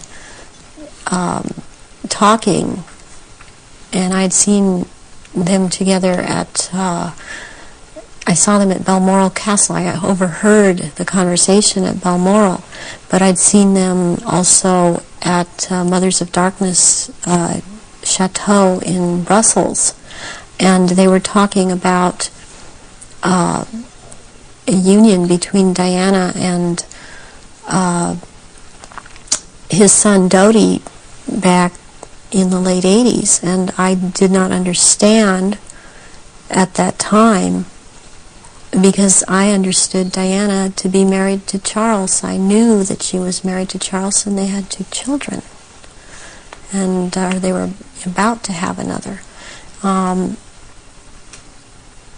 And the Queen Mother, all I could pick up was that for some reason that there was a malevolence towards Diana, and Diana I had never seen at a ritual. I wondered what she knew about all of this. What have you seen the royal family do, the Queen Mother, and the other people you've seen in the rituals? What have you seen them do? I've seen all of them drink human blood and consume human flesh, and they have their own goblets in which they have blood, and these goblets are encrusted with jewels, and they also have their own daggers, and that the dagger goes into the goblet, and they stir the blood around with it, and it's also a what it is, it's a symbol of the phallus going into the vagina, and when they're doing this, and I've seen them do this, and some of them have even, like the Queen Mother I saw with, she had her own little, it would, like almost, it's between a very elaborate ornate chair or a throne kind of thing brought in for her to sit. And because before these rituals actually start, there is a kind of people move around the room and talk, or recognize one another. It's a formal kind of a ritualistic setup, the way they talk and the way they introduce each other. It's like a court. What are they wearing? They're wearing robes. They're not wearing anything underneath the robes, and the robes are very ornate. They all have, the one thing in common they have is they have a red color like blood, and some of them have purple, and they have gold kinds of lines running through them. They have the Merovingian symbol of France, the fleur-de-lis, and there are jewels that are sewn in at certain points on these robes, and they wear these robes, but they don't wear anything underneath the robes, because what is going to happen, what the rituals are all about, they're going to shape-shift, and they can't have anything on under the robes. And there are orgy kind of things that go on at the rituals also. And involving the royal family of Britain? Yes, involving the royal family of Britain, and the sacrifice and the eating of, consuming the sacrifice, and they are involved in that. You've seen them do that? Yes, I have seen them do that. People in Britain, listening to what you're saying, would obviously be staggered, I guess anywhere in the world, but what would stagger them mostly is, in Britain, the Queen Mother has an image of being the nation's grandmother, the nice old lady, and good old Queen Mum, what a lovely lady. What's your experience of the Queen Mother?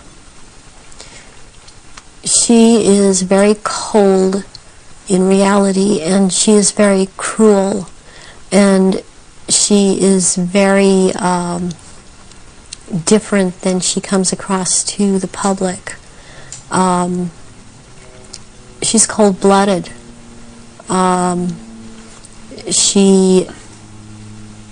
If she feels that you are someone beneath her, even in the Illuminati, that you're at her equal or your station is above her, she will not speak to you, she will not recognize you. She obviously, from what I see, enjoys consuming human flesh. It's sickening. The one person that she seems to be afraid of is Pindar.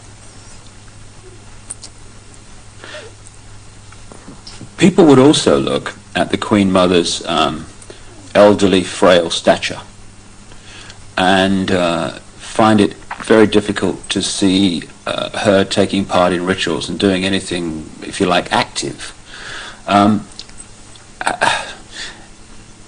Do they go into a different state in terms of age and strength and all these other attributes when they actually shapeshift?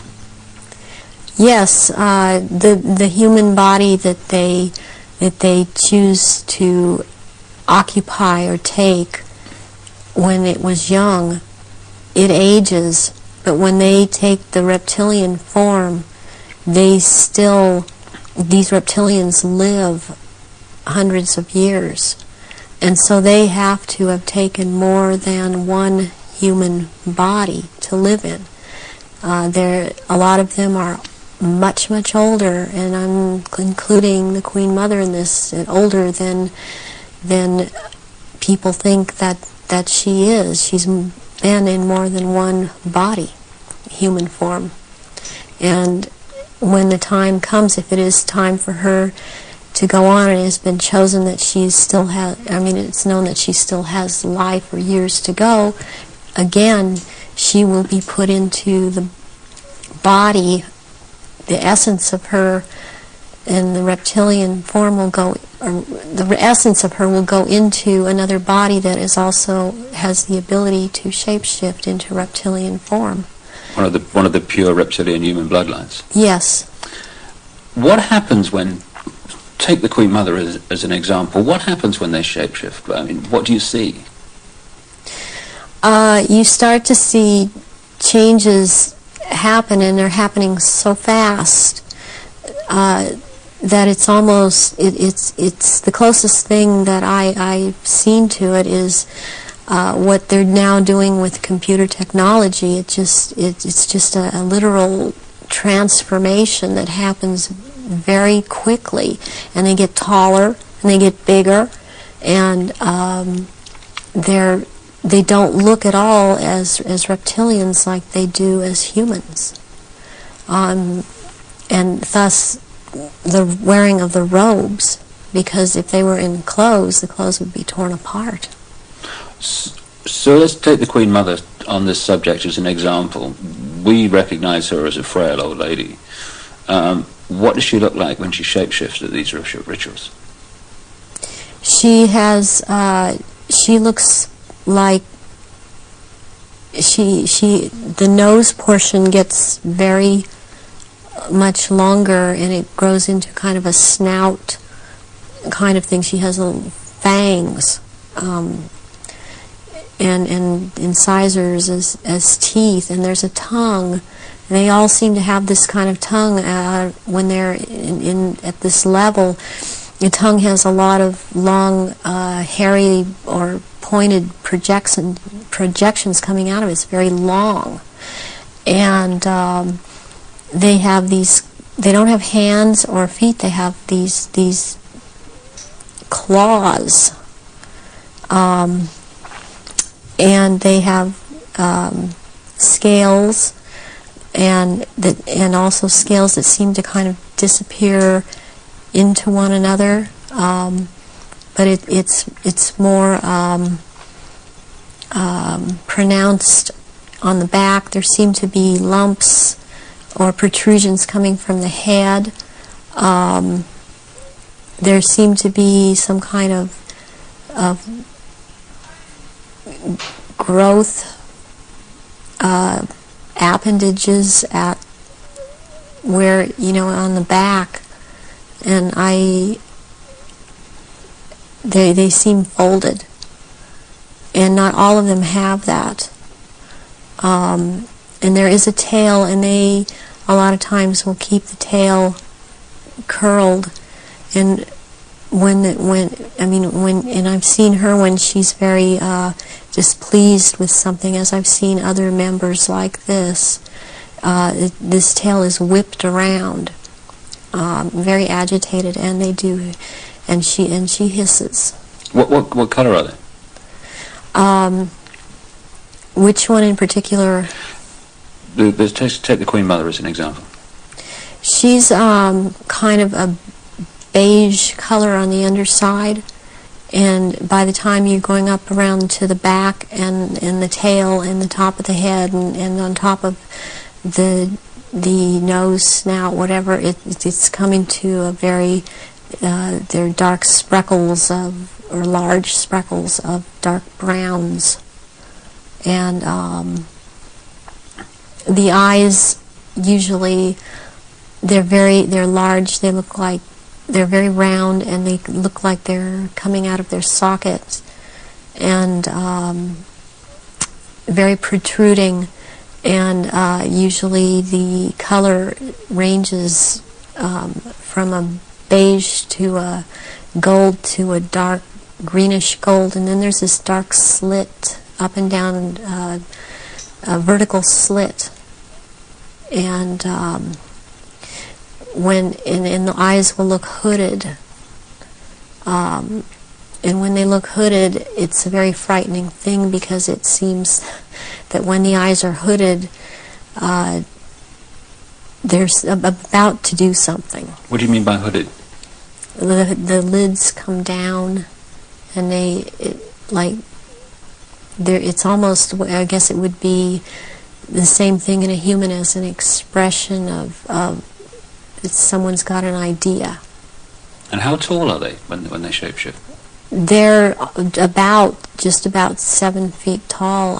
Some are a little shorter, or to a foot shorter. Some are a little bit taller than 7 feet.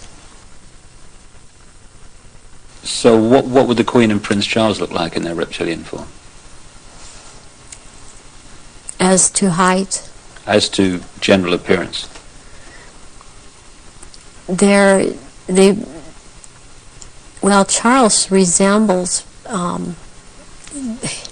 Charles resembles in both ways, in human form and in reptilian. He resembles Pindar. He's shorter, though, in reptilian form than Pindar, but the way that the reptilian, the nose shapes into the snout at that point, and the jaw becomes the underpart. It's very much like Pindar, and his mother doesn't look quite the same as he does. But what does the Queen look like? The Queen, she's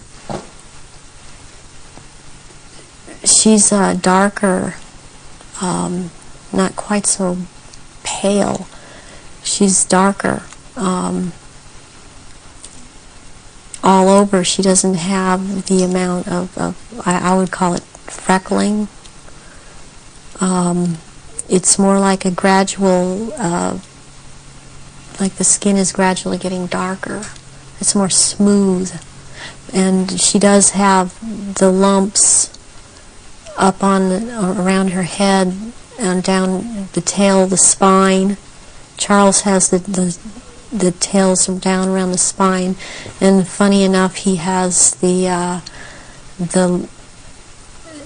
protrusions from the skull in the reptilian form, where about or above, right above where it seems like his ears would have been. What is it about the rituals that allow the shapeshifting to happen? When the victims are starting to be sacrificed, it's the scent of the blood, and they start shape-shifting at that point in time, and they can hardly wait to get to the blood. It's like they're addicted to the blood, and then the consumption of human flesh that follows. What have you seen the Queen or any of the royal family do in relation to that? Have you seen them sacrifice and consume human flesh? There are certain times when they will actually do a sacrifice, or there will have been someone doing a sacrifice, and it's not happening fast enough for them. So they will step in and finish it themselves, because the ritual has to be gone through. It's sacrificially, ritualistically, it has to have been gone through, and they will step right in and just start tearing the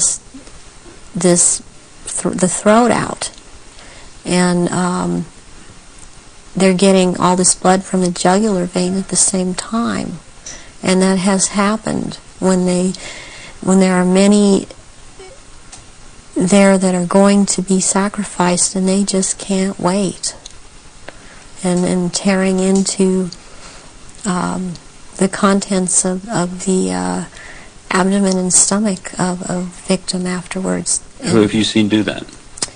I've seen the Queen Mother do that, and Prince Philip and Charles. I've seen Guy de Rothschild do this. It seems that I've seen it more among royalty, or so-called royalty, do this than people that are not titled. That they don't seem to. They seem like it feels like they don't dare, but they shapeshift nonetheless. But it's like the royals that step in and just start tearing away, as they can hardly wait. How long can they hold the reptilian form in these occasions? During the rituals, it's much easier for them to hold their reptilian form. They can stay in that form. What it is that they have a hard time holding their human form. And as long as they're around blood and the scent of blood, they can't hold human form. Right.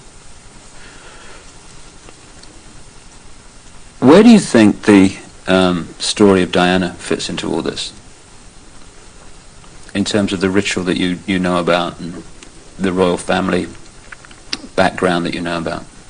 What was all that about? What happened in Paris? Diana was a ritual sacrifice because she's named after a goddess, Diana.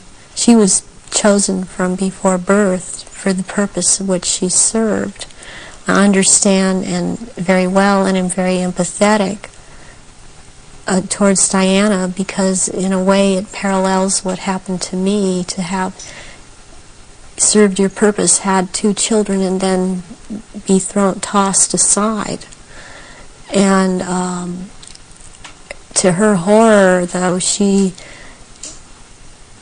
obviously never attending a ritual, she knew something was happening, and she knew what was going on, and could not be trusted to be at a ritual anyways. I don't think that Diana would have attended a ritual. I don't think that they could get her to cooperate in this because she actually saw for herself that this was going on after she married Charles.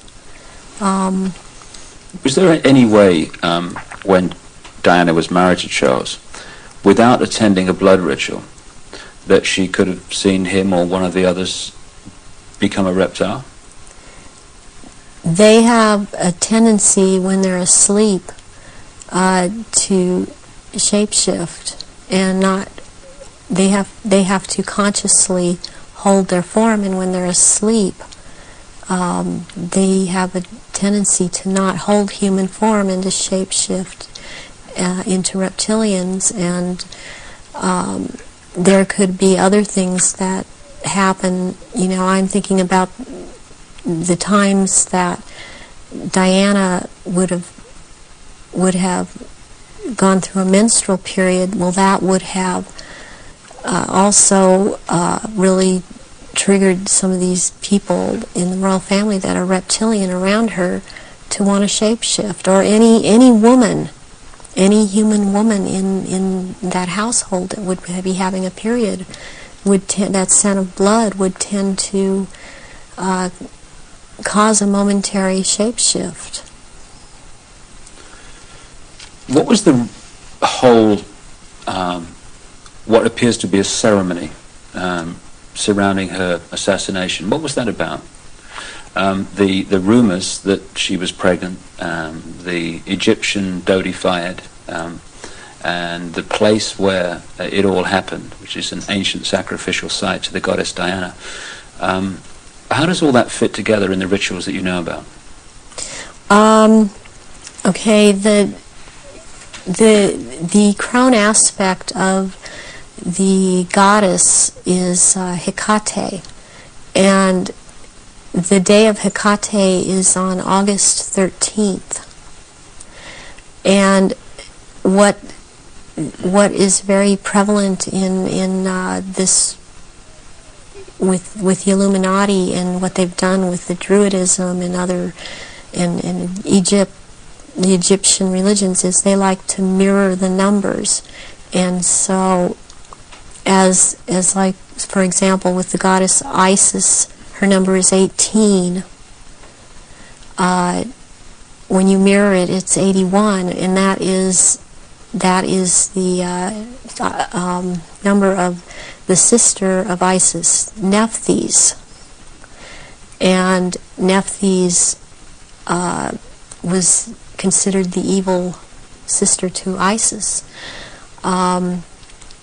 With Hecate, what I think happened here is that she was sacrificed, and it was a very important sacrifice because 3 people died, and it was a picture of the triad of Isis, Osiris, and Horus to them. Horus being the unborn child of Dodi-Fayed that Diana carried and was 3 months old, which is another very important fact, a number that's important to them, to be 3 months old. Sacrificial babies are taken in utero at 3, 5, and 7 months. And when I heard about this was a deal that I understood now had gone down, and she had to die in that tunnel because that tunnel is the passageway for Diana, the goddess. And she died at the 13th pillar again because of Hecate, and she died on the 31st because it's the mirror image of 13. And my understanding of what I get inside of me, and because I was told by Baron Guy de Rothschild last beginning of February, when he was in this country and he was there try and reprogram me again and impregnate me was that he was in the tunnel that night. He had to be there, because not only was it a ritual death of Diana, this was also about taking her soul. And he was taking the soul of Diana, which no one else there could do. Whoever was present there could not do it. He could do it. And he was in France. This is the hypnotic stare you talk about. Yes. And drawing in the breath. And he had to be there to do this ritual killing, this ritual murder. This would mean that the ambulance team and a doctor that arrived within a minute of the crash coming the other way must have been in on this whole deal, or at least the people in charge of the ambulance team. From your experience of the kind of people involved in this Illuminati satanic network, do you think that's possible, that they could set that up? Yes, I do. I've seen a lot of things set up that if you did not know, if you weren't in on the so-called inner circle, or know what the Illuminati can do, because they depend on people not believing they're really there, you would not, you would have a hard time believing it. That this has been such a secretive group and worked in such insidious ways to infiltrate and control. And there are so many unanswered questions they don't seem to be able to answer about Diana that keep coming up in spite of all the reports that come out, because there are people that don't believe what they're hearing. What would have been the purpose of creating such a clear and definite ritual in the assassination of Diana? What would be the purpose of that when they could have killed her in another way? Because it had to be done as a ritual, because they were going to take her soul. And it had to happen in the tunnel. It had to happen that way. It had to happen in that year. And this is all, there's all a timeline to all of this.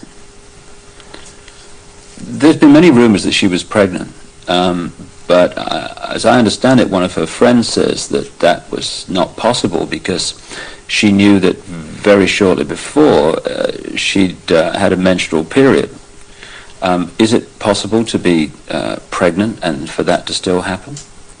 Yes, it is. This happened to me. I was impregnated with one of my own fertilized egg that was fertilized by the sperm of Pindar, and he sent Guy de Rothschild to impregnate me in this manner, and I was impregnated in October of '94. I had periods up until February when it was discovered, and they seemed normal, not light. And I then was, since I had the background of a nurse, I was and had worked with a nurse midwife delivering babies. I was, for some reason, it occurred to me to check my stomach, my abdomen, and I realized that I was pregnant, and so I ended up seeing a doctor who told me, I mean, he verified, you're pregnant. He did it with blood test, with the urine test, and ultrasound exam, and if I don't do an abortion on you tomorrow, you're going to have to go through a different type of abortion, which probably would have been a saline abortion. And I knew what I was pregnant with by that time, and so I was terrified to go through with it, and I could not go through with it, knowing what I knew. And so I had the abortion, but I had periods the whole time. You were impregnated at the point that it happened without you having any knowledge of it. No, I did not. Is it possible that that happened to Diana if she was, as the evidence that I've looked at suggests, also mind-controlled and a multiple from the early part of her life? That is definitely more than a probability. The thing about being multiple or dissociative identity disorder is that the host person doesn't know that they are, but they have missing time, but then they have amnesia for the missing time. They don't realize they're missing time. They don't realize things are happening to them. They show up, pregnant. They show up with marks on their bodies. They don't know, I think I must have bumped myself, and that's not actually how it happened. Or they have needle marks on their body when they've been gotten a hold of and drugged. And it's only when they start to realize something's not right and they try and make a timeline and try and account for their time, they realize there's so much they can't account for that they simply took for granted. Oh, I was out shopping, or I was at this person's house, or I was over there. Then they realize they don't have a timeline for any of these things. Do you think that Diana's two children were Prince Charles's children? I do not believe that William is, I've heard that he was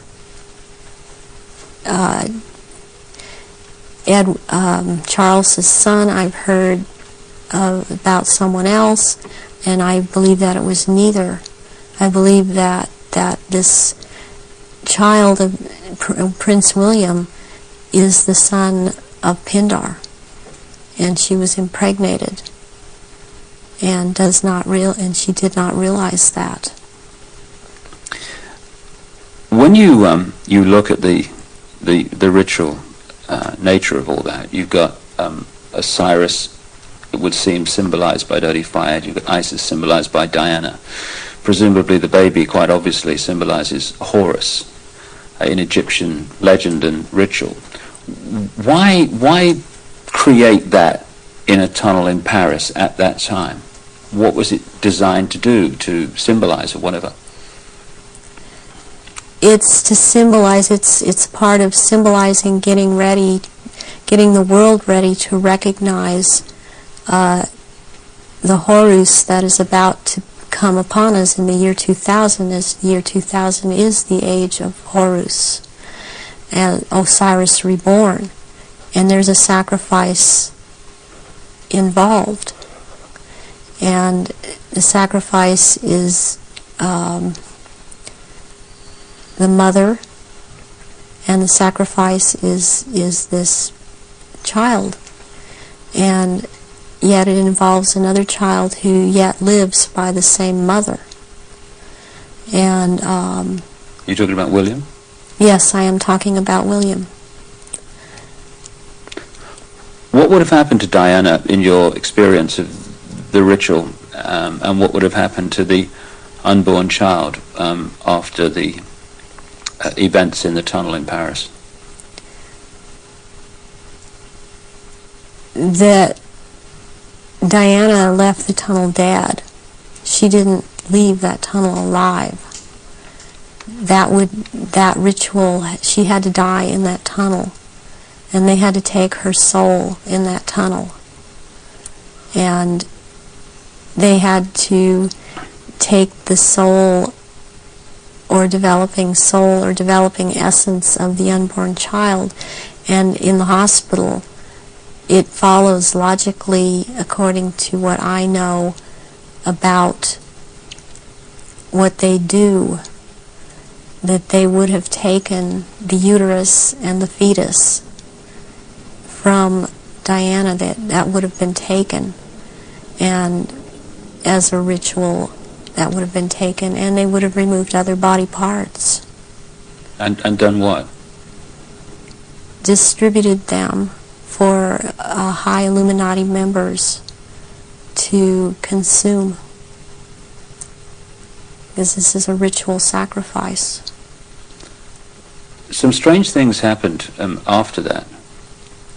Strange things happened all the way through it.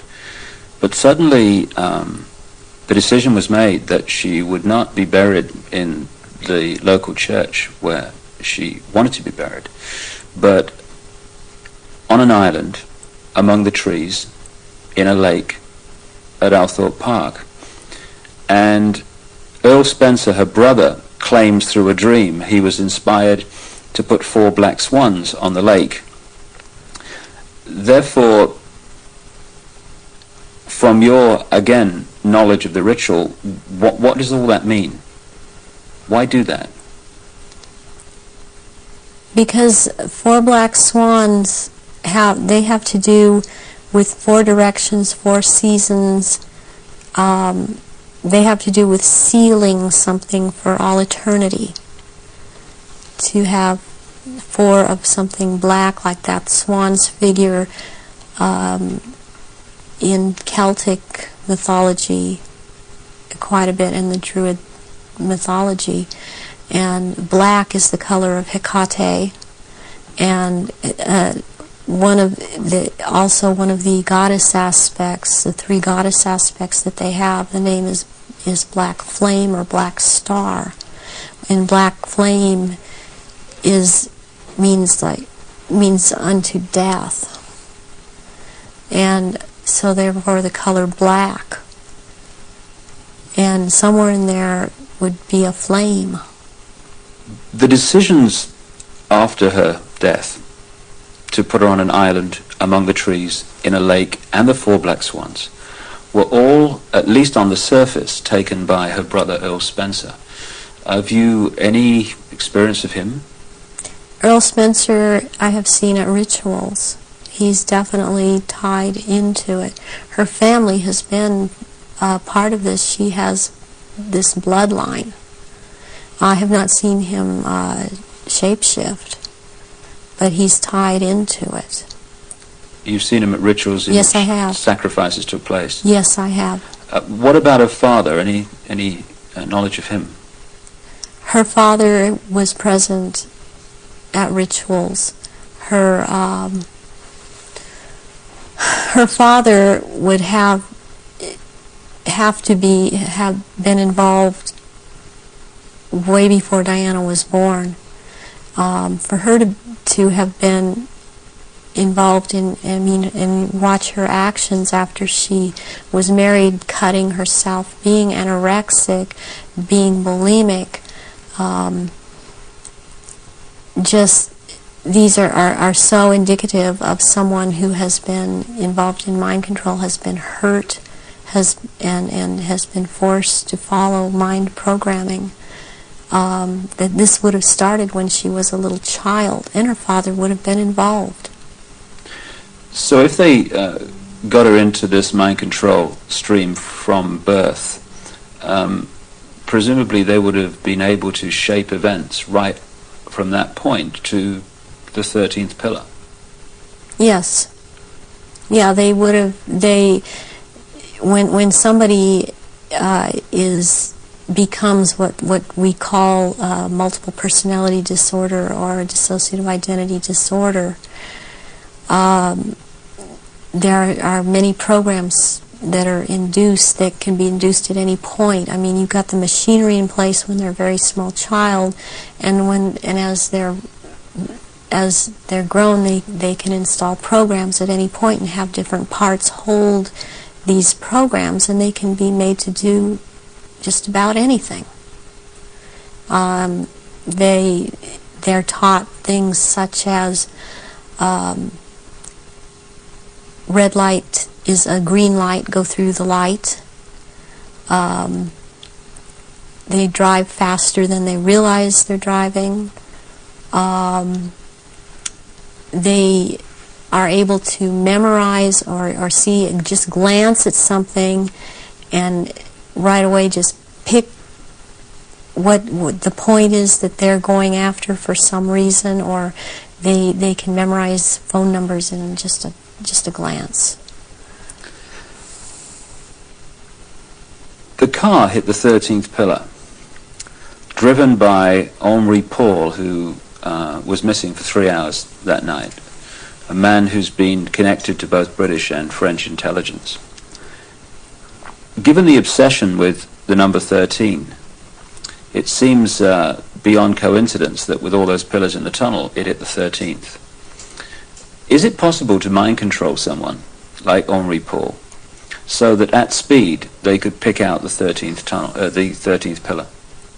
Yes, yes, it is. He also, it's very, very possible that he was drugged and programmed in the time he was missing. It's possible for him to have taken medication but not have it affect him at all. Does that include alcohol?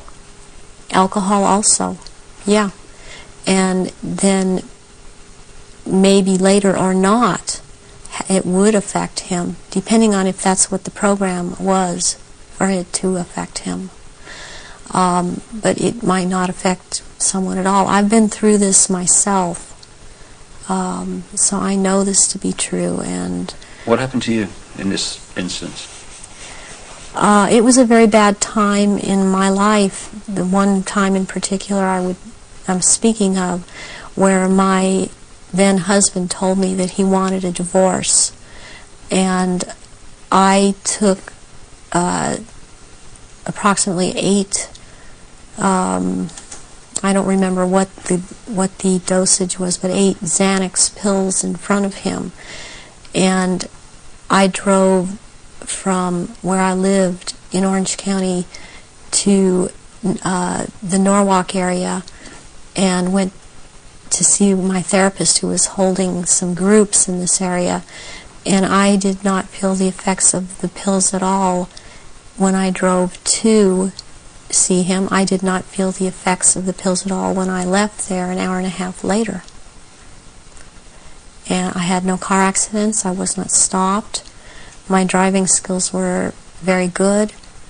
And I've seen this happen with other people that have had the mind control programming and this DID, and you just swallow up medication and one part holds on to it and it does not affect the body. So if you're in a compartment that is not connected to taking the pills, you're not affected by it. But if you were put into that compartment that took the pills, if you like, you would be affected by them. Yes, and you can also have, what they can do with you is have a whole bunch of alters or parts lined up that, okay, you will be out from this point to this point, and then this next part, will be out at from this point to this point. They can keep going like that. It can be a very complicated, long thing, but they can line them up that way.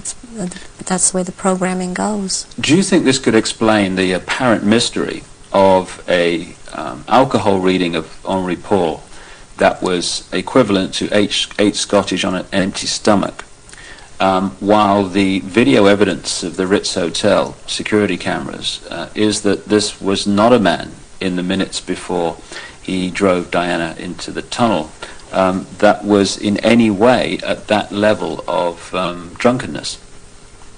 Yes, that can very well explain it. With this kind of mind control programming that they do, once you go into that mode that they want you in, you can be hurt and in a lot of pain, or you can be drugged to the gills, or have drunk too much, and you appear to be in no pain at all, appear to be perfectly with it, and you don't feel it. You feel all right. People would find it difficult, just coming from their own experience and observation, that someone could drive a car into a tunnel at considerable speed and pick out among 30 odd the 13th pillar. How is that possible to program someone to do that? Because that someone has been taught and programmed and taught and programmed and taught for quite a while how to do this at a very fast speed. The mind works very fast, and if they have the mind and body connected the right way, they can drive. They would have been able. This person would have been able to drive into the 13th pillar at a fast speed. Would that have been happening on a conscious level, or would the subconscious have been pulling the strings? This would be on a subconscious level, and the person would not be aware themselves of what they were doing. In those crucial minutes before Henri Paul got in the car and drove away, would someone have had to have given him the trigger to access and activate the programming then? Or could he have been in some way pre-programmed to be triggered at that time? And if so, what would that be? Well, he was probably programmed to do all of this at a trigger signal. And so what happened is that somebody triggered him with a preset signal that he was told, when you are given this signal, you will act out, you know, but the program was already set to go off when the trigger, when he saw the trigger. What form could this trigger have taken? It could have been a hand signal. It could have been a certain type of handshake. It could have been a color that he saw that was flashed in front of his face. It could have been a certain person doing a hand signal. It's most likely that there was a person present that he was to react to when this person said something or signaled him in some way. Given the extent of your programming from birth, how was it possible for you to break out of it, as you appear to have done now? One thing that happened is that in 1989, my programmer handler died, who was Mengele. And he was in this country so much, and I was around him so much, and he had a lot of control over me. And what happens when a programmer handler dies, they usually have taught the person that they've been working with, to be very, very loyal unto death to them, and that's something that they, in the end, it works against everything, because when they die, even someone else coming in and trying to take over, a lot of these altars are not open to that and are loyal to that one person.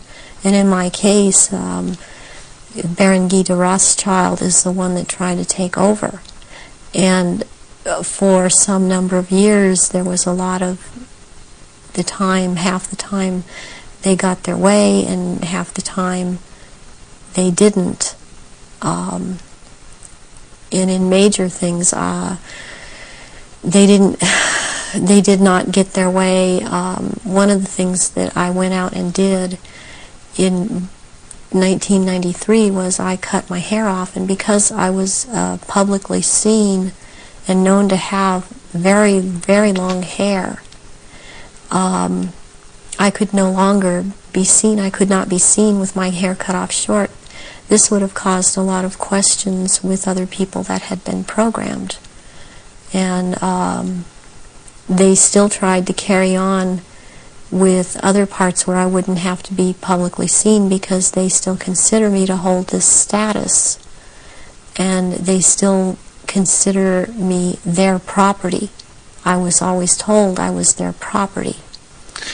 One question that people would ask is given all that you know, why don't they just take you out?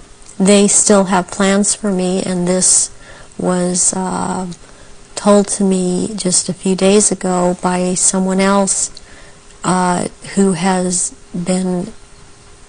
spoken with Baron Guy de Rothschild, that they have plans for me, and they plan to try to have me back because of the psychic abilities, and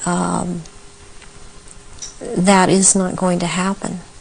In the little bit of tape we've got left, could we just turn the subject to the jury you've got to your left there?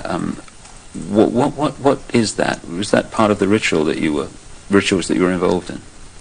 The first one, this is a child's ring. It is a 14-karat gold white, or 14-karat white gold ring with a diamond in the middle of a hexagram, or a hexagonal shape, and it looks like a hexagon if you were able to look closely at the diamond. This was returned to me by my ex-husband, who told me, well, this was in your daughter's clothes. And this was a message to me, and it was a trigger to me for him to do this. Very well, any high-ranking survivors that I have talked to that know of this ring know that it's from Mothers of Darkness. And it would be very unusual. I mean, I don't know of anyone else that has a ring like this in their possession at this point in time. And what's the necklace?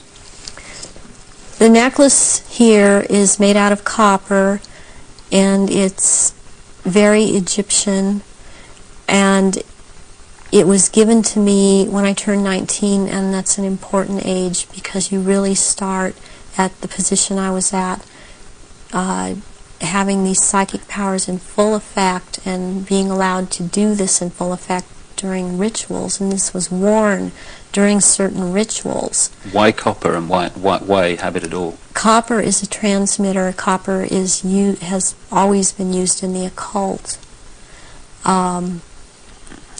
It has a specific meaning. The meaning it has is because I had a triad of altars that were very active in a lot of rituals, and the triad was Isis, Osiris, and Horus. And Isis was the part that drew down the moon, and Osiris performed the rituals, and Horus was what was born of performing those rituals. Just in the literally 3 minutes we got left, or 3 or 4 minutes, I know it's difficult, but I want people to understand the nature of what's going on to so many people today. What sort of things were done to you as part of your traumatization as a child and later? I was electroshocked to the extent that my parents were told when I was in first grade that my IQ was 70 and that I was retarded, and they said I would be retarded. I always had trouble in school when I was in school because I missed so much school. My school records are missing. They've just disappeared. I have medical records that are missing. My birth certificate appears to have been tampered with. I have had my eyelids taped open, and so I couldn't shut my eyes. I have been electroshocked. I've been put into a narcoleptic sleep and had earphones placed over my ears and had messages repeated and repeated for days. I've had drugs injected into my body so that my nerves were just like on fire, and then they would just touch me. I've had, since I wasn't allowed to have marks on my body, they couldn't use a cattle prod on me, but they do use cattle prods on people in torturing them, and they do use electrical stimulation to the genitals and also on the teeth. And they like to inject between the toes and under the fingernails and up in the gums. I've also had some kind of scarring done up through the roof of my mouth all the way up to the brain stem back here that gives me a photographic memory. And I have calcium blocks around the pineal gland that seem to be perfectly spaced and even, and it's very, very curious. The doctors can't seem to come up with a reason for that. I have been programmed to be anorexic, to be bulimic. For the government programming, since I was also used by the government in this country, I was programmed to cut my arms if I started to remember, which I was punished for by the Illuminati, as I was not to have these marks upon myself. I was made to eat my own feces as a little child. I was made to drink my own urine. I was not allowed to go to the bathroom. I was placed in a sensory deprivation tank. I had my shoulders, my knees, my toes, and my fingers, my elbows dislocated and then put back into place when they wanted me to be traumatized. I've repeatedly had phone calls of tones coming over my phone, and tones that you can't make by pressing telephone buttons, tones that sound like sonar sounds from a submarine, tones that sound like they were made by some type of instrument. And I have had directed energy used on me, ELF, low frequency electric waves used on me, microwave energy. And this in turn has created two different, would hear one tone in one ear, one tone in a different tone in the other ear. It creates a third tone. They're called tritones. They change the electrical activity of your brain waves and to put you in the state they want you in. I have been programmed to run through red light, thinking it's green. There's been a lot of programming done around my children. They've used my children against me. And it's a very painful subject with me to know that this is happening to my children. The same thing that's happened to me. It's easier. I don't know if I can make people understand this. It's easier for me to have, okay, I can handle that I went through this. And what I want most is to expose these people because of what they're doing to children all over. But they're doing it to my children too. And my daughter believes I've abandoned her. My son believes I abandoned him. And they don't have hope when they're children. They don't have hope when their mother's taken away from them and they're told that their mother just left them. So this is a cycle that goes on with thousands and thousands of survivors, not just myself. And this is how they perpetuate it if there is a parent that's protective that believes and has found out this is happening.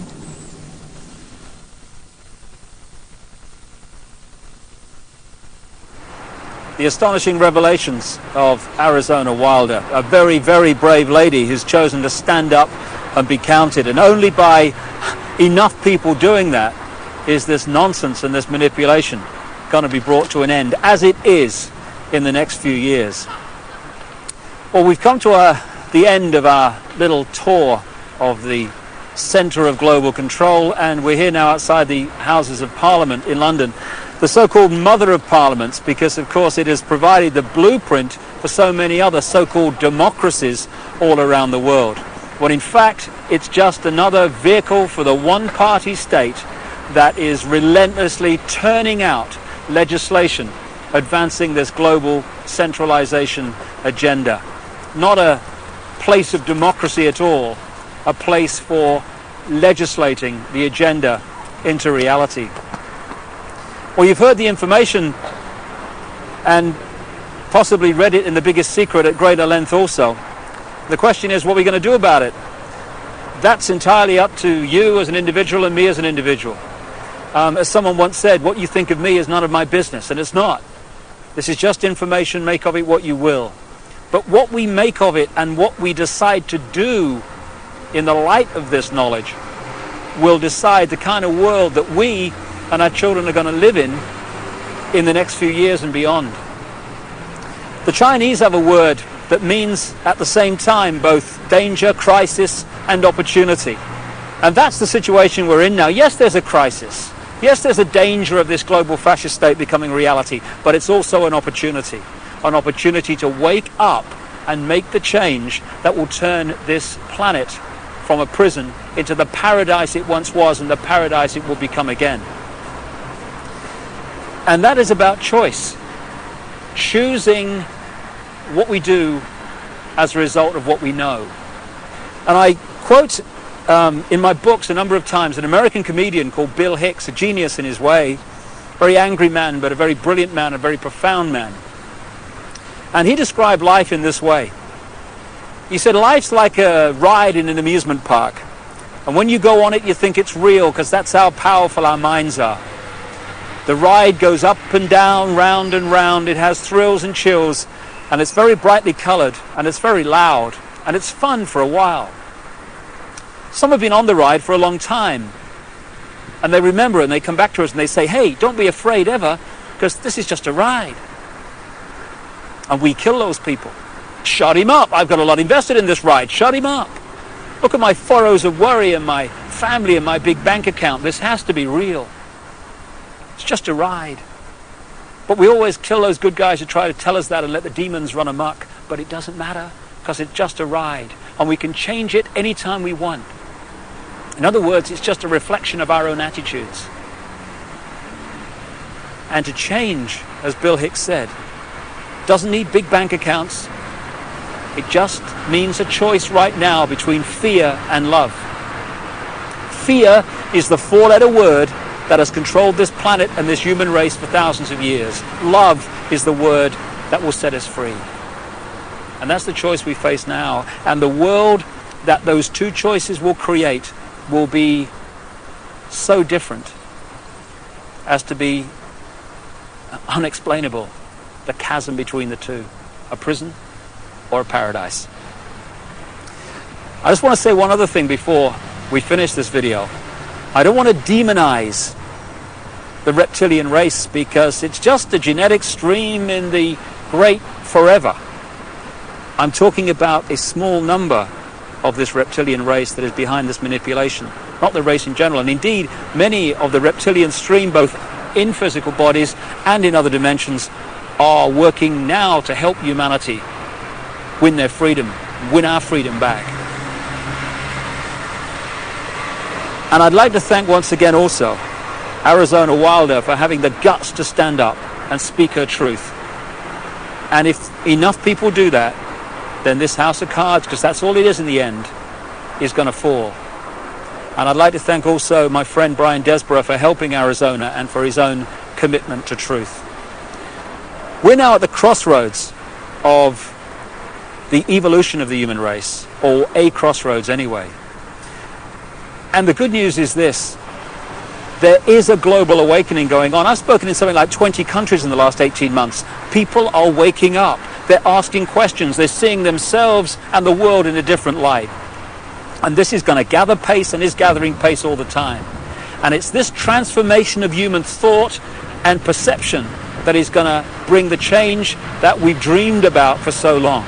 Dreams are merely imagination, which can be made reality if we're prepared to do what is necessary to achieve that. That's the challenge we face now. It's a wonderful, wonderful time to be alive, and we're all privileged to be here to play a part in setting this world free for the first time in known human history. From the epicenter of global control, but not for very much longer. Thanks for listening. Goodbye.